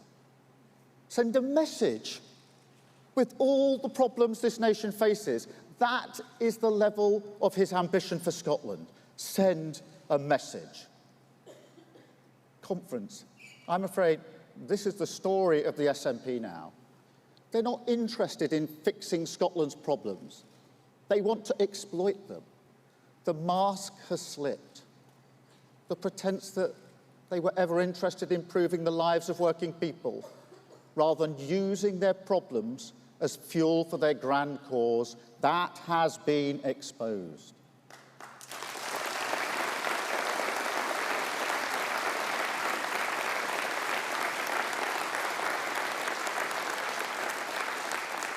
Scotland should send more than a message to Westminster.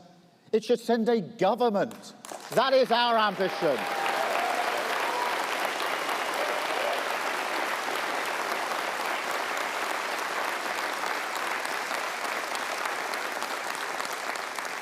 Because, Conference, you can't tell me that this is good enough for Scotland. You can't tell me that this nation of ideas, creativity, resilience, the nation of the Enlightenment, the nation that gave rise to our movement, that stood beside working people, defeated fascism, built as part of our union a welfare state out of the rubble of the war. You can't tell me Scotland does not deserve better, because it does, and we will deliver it.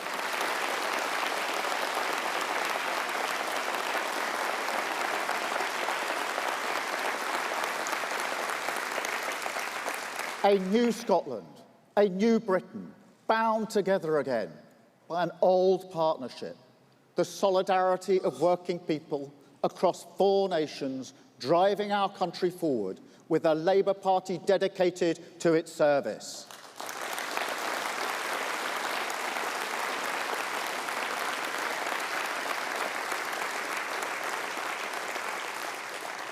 And that is what the SNP will never understand about our movement.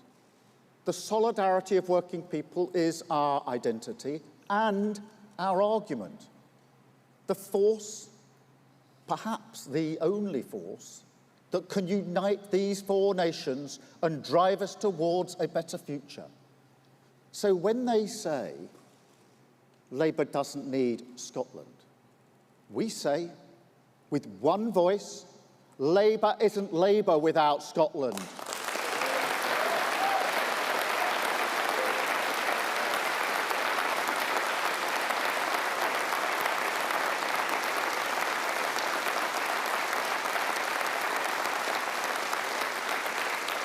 Britain isn't Britain without Scotland. This isn't about gaming an election for us. This is about who we are, who we stand for, who we fight for, who we serve. And our answer, without distinction or fear, from Nottingham to Neath, Dumbarton to Dundee, is the working people of this country. They are our cause.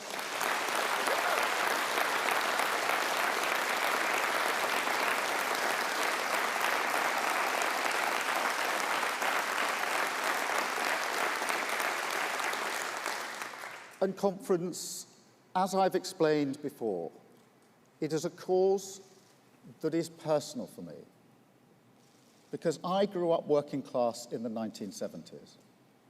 And while I don't plead poverty, I know what a cost of living crisis feels like. I know what it feels like to be embarrassed to invite your friends around because the carpet is threadbare. There's a hole in the window. The phone's been cut off because your family can't keep up with the payments. The cloud of anxiety that hangs over a house, the what next fear, the postman coming down the path will bring another bill we can't afford. I remember that. But I also remember what it's like to look around your community, look at other people like you making their way in the world, and to think, if I work hard, if I apply myself, if I get a break or two, I have a chance in this country. We took that for granted, didn't we? Even as things got tough, even as inflation spiraled, there was a sense of security, a comfort even, that hard work and imagination would be rewarded. Britain would get moving again. Things would get better for families like ours. Now, my parents always believed that, and I believe it's what people want more than anything for their family now. a story we still tell our children. Work hard and you can achieve anything. Work hard and you get a fair chance in Britain. The question is, do we still believe it? Do we still believe that working people will get a fair crack of the whip in Britain today? I don't even need to answer that, do I? Not in this nation. And that's a tragedy for us who believe in Britain. Because if, like me, you believe that delivering on working class aspiration is our core purpose, if, like me, you believe fighting the idea background equals destiny is our main battle, and if, like me, you want to build a Britain where you don't have to change who you are just to get on, and yet you still can't answer that question, then it cannot be any surprise that this fraying of a British promise, this absence of security we used to take for granted, led to working people across Scotland turning their back on Britain. Conference. That is why Tory stagnation is a threat to Britain itself. The recession announced on Thursday, that isn't just a line on a graph. It's confirmation that the idea which holds this country together is on life support. You know, even now, I don't think they realise how much their economic war on stability, their ignorance about working class aspiration, their lack of a plan for growth in every community, they don't see that this is a direct threat to Britain. That is why we've made growth for working people our central mission for this country. Why every fight I've had has been about reconnecting our party to our job description, a project to drag us away from the game of gesture politics and return us once more to the politics of service. That's why I've always said we have to win in Scotland, have to win in the Red Wall in England, have to win in working class communities in the valleys in Wales as well. This project has a purpose. We changed the Labour Party for a reason, to unite working people behind that old partnership, that we serve working people as they drive our country forward.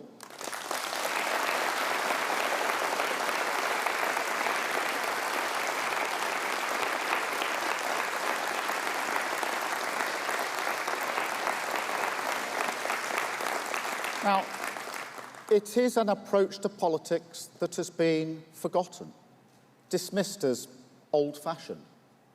People say, speaking about class or working people, that isn't a strong enough identity anymore. Not when you have to compete with a party that claims that they and only they can be a vehicle for Scottish national pride. Others say, it's not edgy enough. They say modern politics is a battle for cliques. Division, not unity, is the order of the day. That's what grabs the attention. But how can you talk about changing inequality, structuralism, racism, structural injustice in this country without an account of class?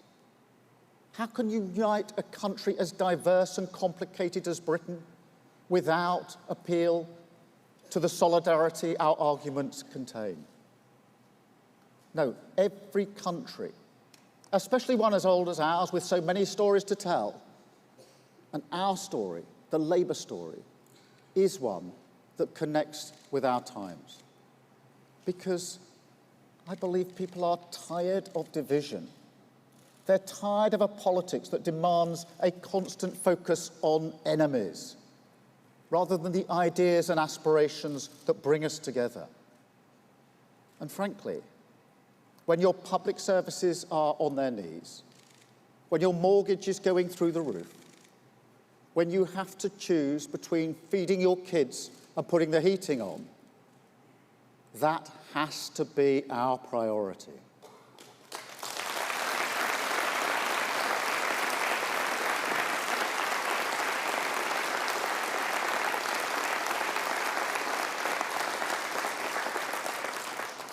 And that's not just about turning down the temperature either. I believe people want unity in their politics. I believe people want a sense we can come together, that our four nations can pull in the same direction for a common good. That's what I mean by national renewal. It's not just a plan to get us back on our feet. It's the rediscovery of a political muscle that we used to flex, and that, whether it's tackling climate change, dealing with artificial intelligence, or standing up to the aggression of tyrants like Putin, we need to flex again. It's a kind of partnership, a bond of respect between people and politics that is essential for dragging Britain out of the hole the Tories have dug, but which, and this really is the radical part, I believe we can deliver. I mean, go back to the pandemic, or, to be honest, the whole of the 14 years of Tory rule. Because if you can look beyond the chaos and crisis of Westminster, there is another story. Working people never let each other down, did they? Whenever they were asked to dig deep by politicians, whether in Westminster or Holyrood, they did, didn't they? It's why we clapped for our carers, why we clapped for our nurses, stood by all the people who were indispensable to keeping Scotland and Britain going in that crisis. Our teachers and teaching assistants, our childcare workers, warehouse workers, delivery drivers, retailers, energy workers, the armed forces. And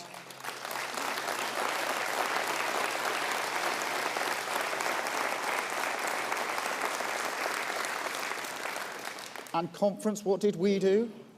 We stayed at home, gave up our freedom, missed our families, missed weddings, missed births, and even in some tragic cases, missed last goodbyes. So look, I know how broken politics in Westminster is. I'm not blind. I came to politics late, having run a large organisation dedicated to public service. I honestly can't believe some of the things that pass for normal in that place. But however cynical you are about the failures there, or for that matter, the failures in Holyrood, politics is still the only path towards a better future. The hospital your children were born in, the home you live in, the wage in your pocket, the opportunities in your town, the sense of pride or unease you feel when you walk down your street, that's all politics. And as the pandemic shows, or at least the example of working people in the pandemic shows, if there is respect, if there is a plan, if there is a cause, and four nations backing the pride and potential of working people is a cause, then yes, I believe we can unite our country. Yes, we can reach beyond our communities and nations for that common good, turn the page on division and decline, and walk towards national renewal together.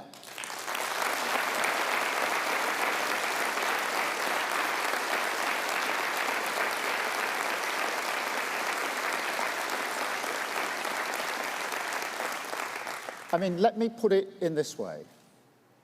Wherever you are in Scotland, Wick, Fife, Motherwell, Rutherglen, Aberdeen, Leith, Glasgow here today, the value of politics is written into the walls of every community in this nation. You can see it in the Scotland that the solidarity of working people built, that the labour movement built, the industrial spirit, the sense of community, the social housing, the NHS, the welfare state, all emerging out of the trauma of national sacrifice, all delivering security for working people in defiance of a volatile world. But it is also there in the scars of the Scotland born of 1979 onwards, when the Labour Party was turfed out of power, in part, it has to be said, by the SNP, and the Tories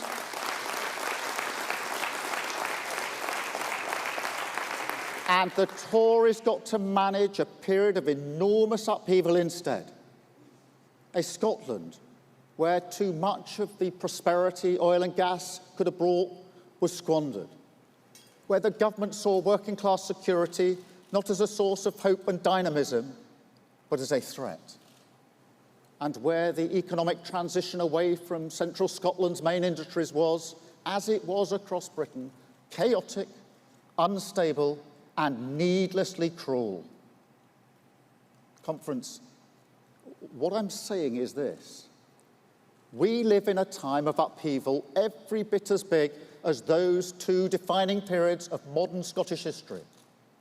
Revolutions in energy, science, technology that are changing our children's future beyond recognition, overturning the established relationships of power all around the world. And with that, creating new threats to democracy, an age of insecurity, with fault lines that run right through the living standards of working people. So make no mistake, in this era, the difficult decisions will come thick and fast, and the consequences might stay with us for decades. The job we must take on is to build a bridge to the future between the jobs we must protect today, good jobs in communities right across Scotland, and the opportunities we need to win now for a better tomorrow. Security for decades. Climate change is the perfect example. It's a transition we will have to make, where at every stage we must maintain the consent of working people, show we understand that the economic stability they need in their lives, that is non-negotiable. That is why we took a tough decision last week on our green investment plans, an acknowledgement of the damage the Tories have done to our public finances, but also that it's not good enough to say we'll do something popular if that stability can't be delivered alongside it. That's not serving working people. In fact, it's precisely the sort of politics that got Britain into this mess in the first place. Nonetheless, on all of the things that matter, on energy security, cheaper bills, the jobs this nation needs to retain its status as a pioneer of energy innovation, then mark my words, we will move Britain forward. This is a race we can and we must win.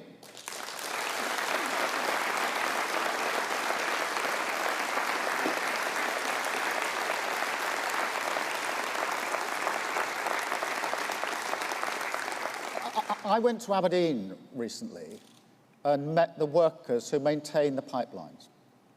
100 miles long, stretching all the way back to the oil and gas fields. They're proud of what they've built in the cold waters of the North Sea. Proud of their work, hard work, against the odds and elements that built a legacy for this nation, part of the Scottish story. So I've said before, and I'll say again, that work will continue for decades to come.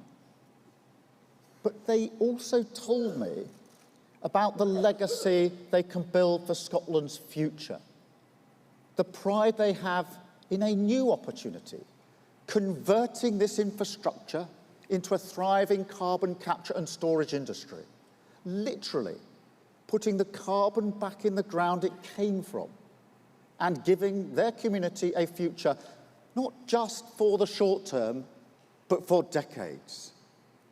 Conference, this is what our investment can do. This is a race Scotland can win. And that's not national renewal. That isn't. then I don't know what is.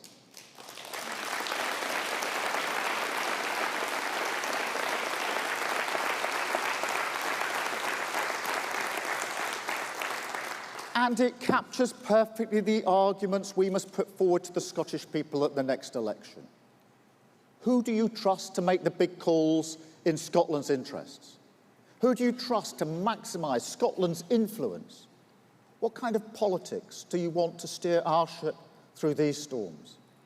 And the answer, with a new sense of service and respect in our politics, with a plan for Britain that can get our future back, with a cause that will always serve the interests of working people, is national renewal with Labour.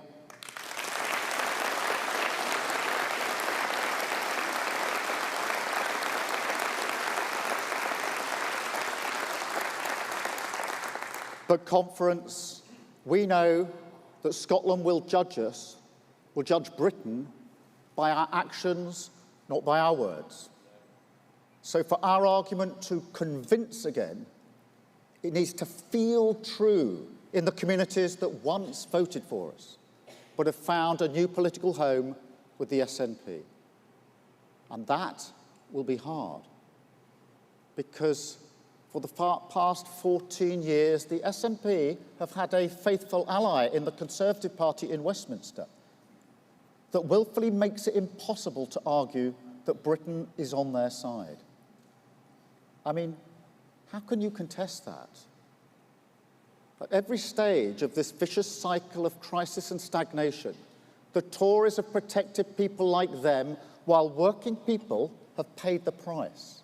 At every opportunity, they've stoked the fires of division because they think it works for their political objectives.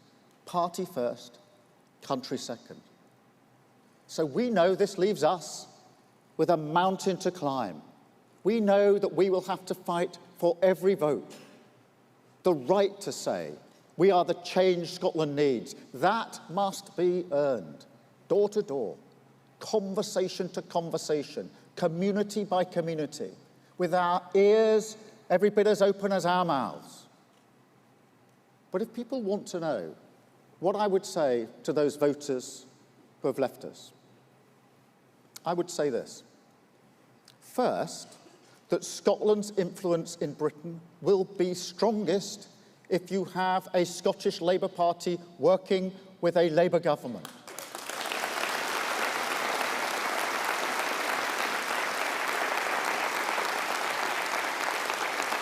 And that includes a new generation of brilliant Scottish Labour MPs in power in Westminster.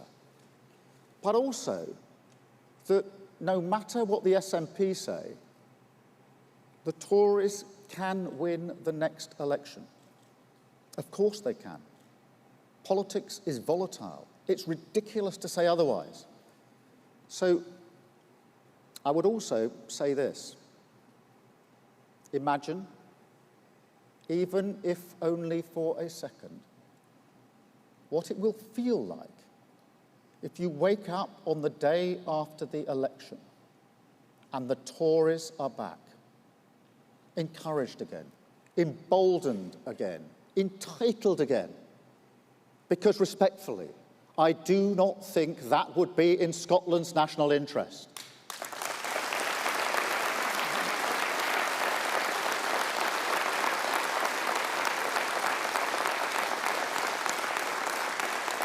And the easiest way to stop it, the only way to be sure of stopping it, is to choose Labour to fight for Scotland in Westminster.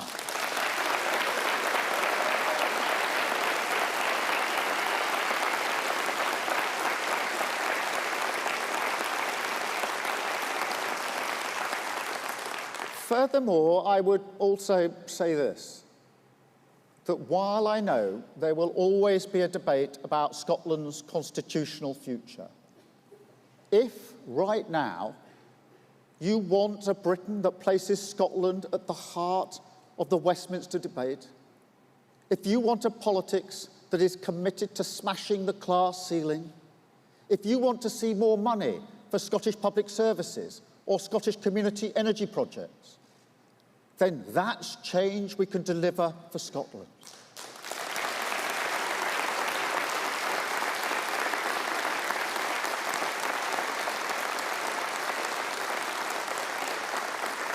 If you believe in industrial strategy, if you believe growth comes from all of us, not just those at the top,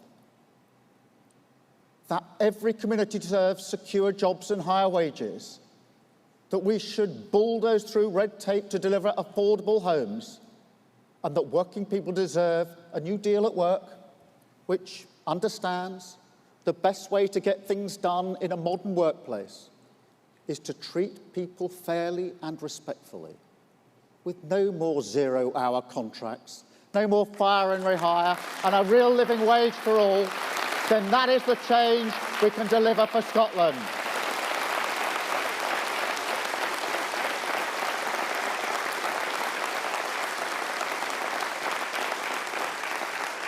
If you want a credible plan to tackle the climate crisis that understands clean energy is a golden opportunity, that new jobs can be created here in Scotland, and that the SNP has failed Scottish workers on this because they don't have the desire to do the job, when you could have a national wealth fund to invest in Scottish steel and sports, a British jobs bonus to create 50,000 new jobs in Scotland's industrial heartlands, a publicly owned company, Great British Energy, based in Scotland, investing in Scotland's energy, removing our dependence on tyrants like Putin and delivering cheaper bills for Scottish homes, then that is the change that we can deliver for Scotland.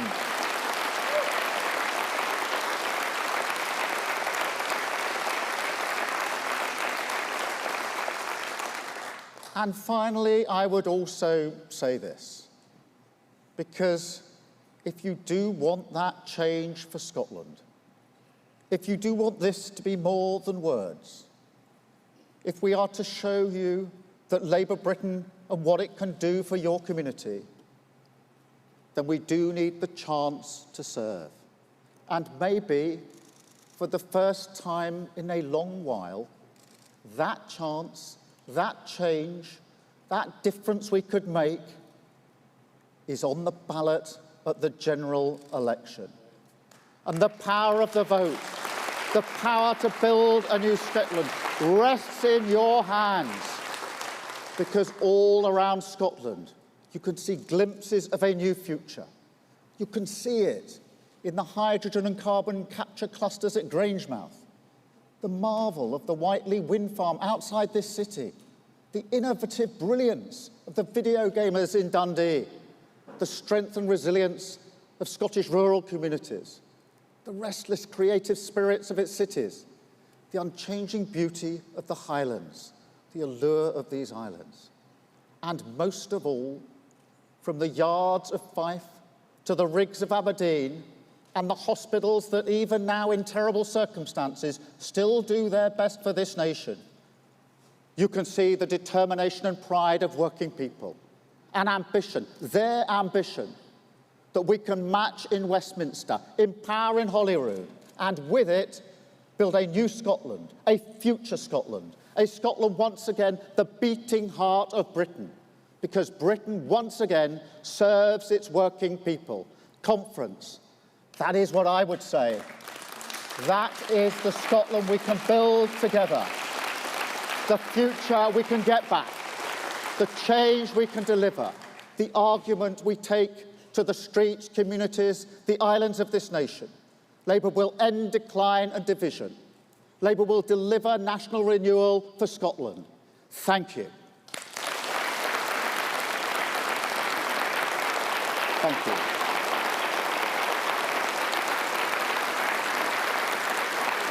Thank you. Thank you, conference. Thank you, Anna. Nice to see you.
Will Simon be ready?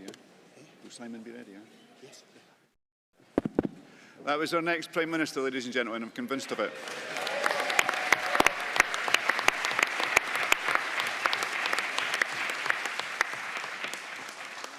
Next, we've given Simon McFarlane the unenviable task to follow that speech. Simon,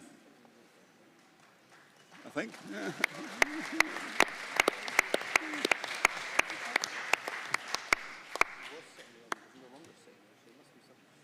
I understand he's around here somewhere.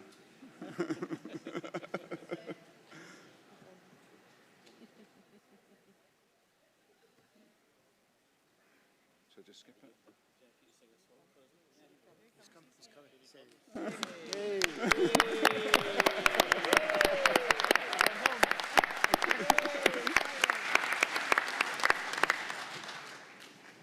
Thanks, Conference. Follow that. Simon McFarlane, Unison Labour Link and Vice Chair of the party. Thanks, Chair. It's my pleasure to move the vote of thanks as we come to a close of such a positive and optimistic conference, where we've come together to develop our agenda for the coming general election and the Scottish elections in 2026. It was a pleasure to be here in Glasgow for conference, my home city and Scotland's biggest and best. And Scott, there's no need to catch a train to Edinburgh to take in some culture. Glasgow has it all.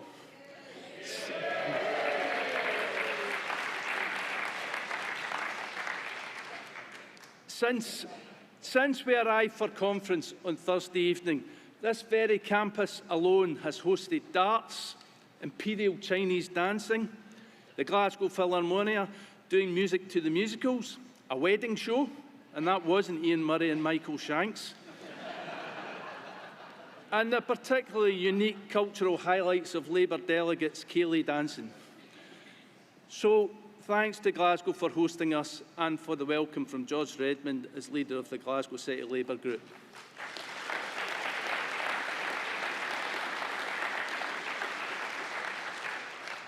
But Scott, I want to start my vote of thanks by thanking you. Over the last year, you have chaired the Scottish Executive in an open and collegiate manner, and you have brought that approach to chairing this conference and navigated us through the business on time, whilst cutting the odd delegate a bit of slack when they overran. So thank you, Scott. You will be a hard act to follow, and all the very best in your campaign to win Edinburgh South West.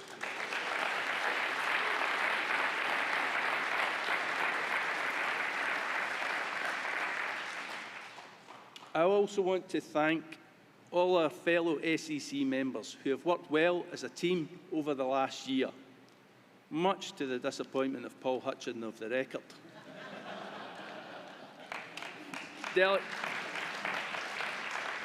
Delegates, I want to thank on all our behalf our tireless Conference Arrangements Committee under the excellent chairing of Eileen Dinnan. It is not an easy task, and there were some challenges as ever this year. Notwithstanding, they have allowed us to debate and decide on the crucial policy that this country needs, kept us on time and allowed delegates to have a voice and a say in our party.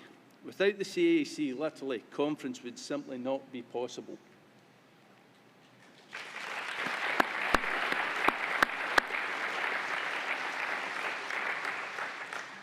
Thanks also to all our volunteers. Our swelled numbers and the heightened security have made your contribution all the more crucial. So many, many thanks to all our volunteers.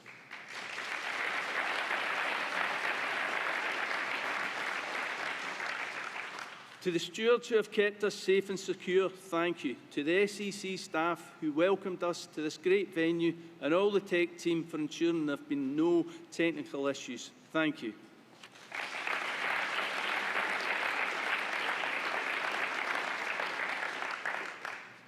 I want to thank our fantastic party staff who go above and beyond time after time.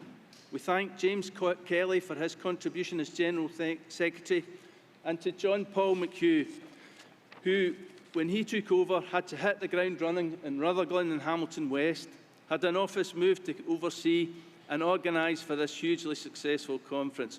So JP, well done to you and all our staff.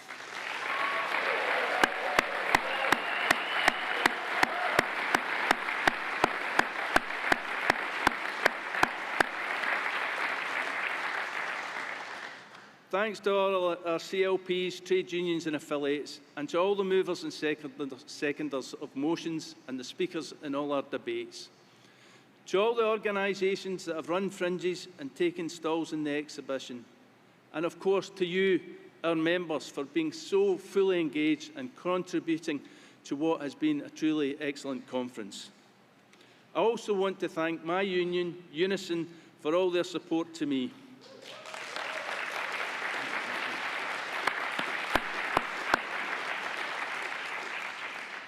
Lastly, I want to thank UNAS for a barnstorming speech on Friday and setting us up for the campaign ahead in such a positive and encouraging manner.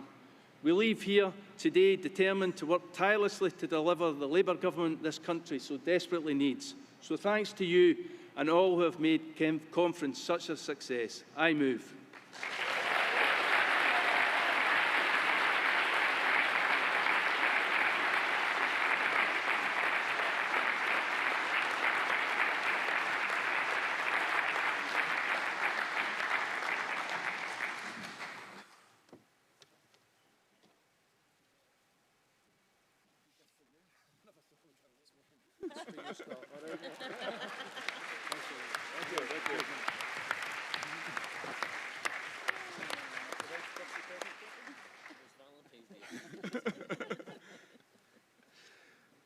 Thank you for that, Simon, and I know you're going to be a great chair of the SEC next year. I'm looking forward to supporting you.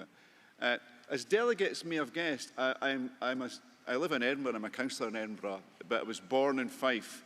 And why I'm telling you this is today is my wife's birthday. And so I've got the flowers sorted out now, which is excellent.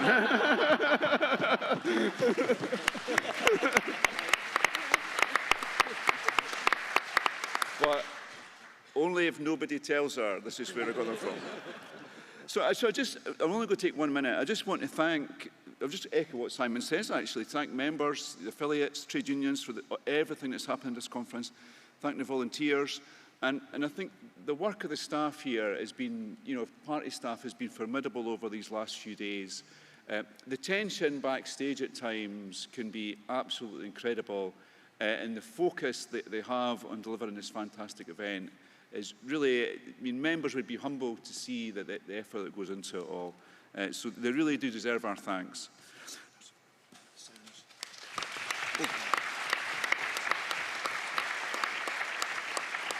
And of course, as part of that is a fantastic signing team we have here.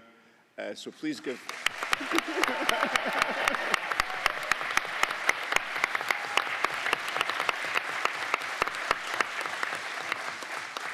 And I think that, and I also have to thank the staff at the SEC, the security team, and also the police actually, because there's been a lot of security over these last few days, but it's not been overburdening, and we've been felt absolutely safe and relaxed and welcome throughout. And that's a really difficult thing to get right, but they've done that in spades, so well done to them.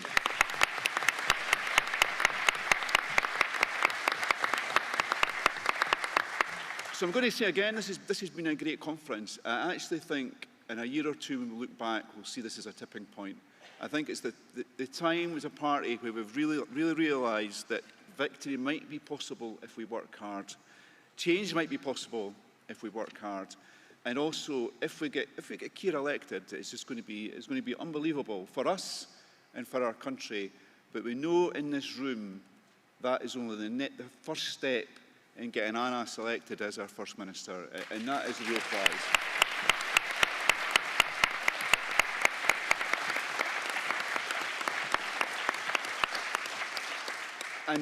And I could not be more excited about that, genuinely, but also after hearing Jackie's speech yesterday, I cannot wait for her to take control of our NHS and get it back on track.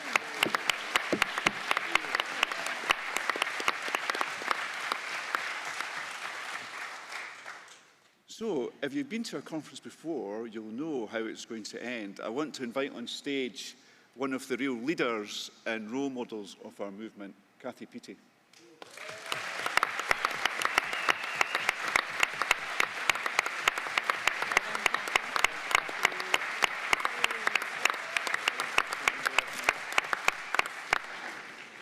Thank you, comrades. I hope you had a good conference, and it's lovely to see so many faces. But you know, you can't leave here unless you sing the red flag. And you've no excuse, because the lovely staff in the back room have made sure words are there. And in case you don't know the words, I'm sure you do, they're there as well. But you need to stand up, comrades. You can't sit there with your arms folded. And I've got groggy throat, so you need to sing loud. The people's flag is deepest red, it's rounded of our martyrs dead, and ere their limbs grew stiff and cold, our heart's blood dyed it every fold. Then raise the scarlet standard high, beneath its shade we'll live or die. Though cowards flinch and traitors fear, we'll keep the red flag flying here. With heads uncovered, swear we all to bear it onward till we fall. Come Dundas dark, our gallows grim, this song shall be our parting. Right, louder. Then raise the scarlet standard high, beneath its shade we'll live or die. Oh, cowards flinch and traitors steer, we'll keep the red flag flying here. Well done.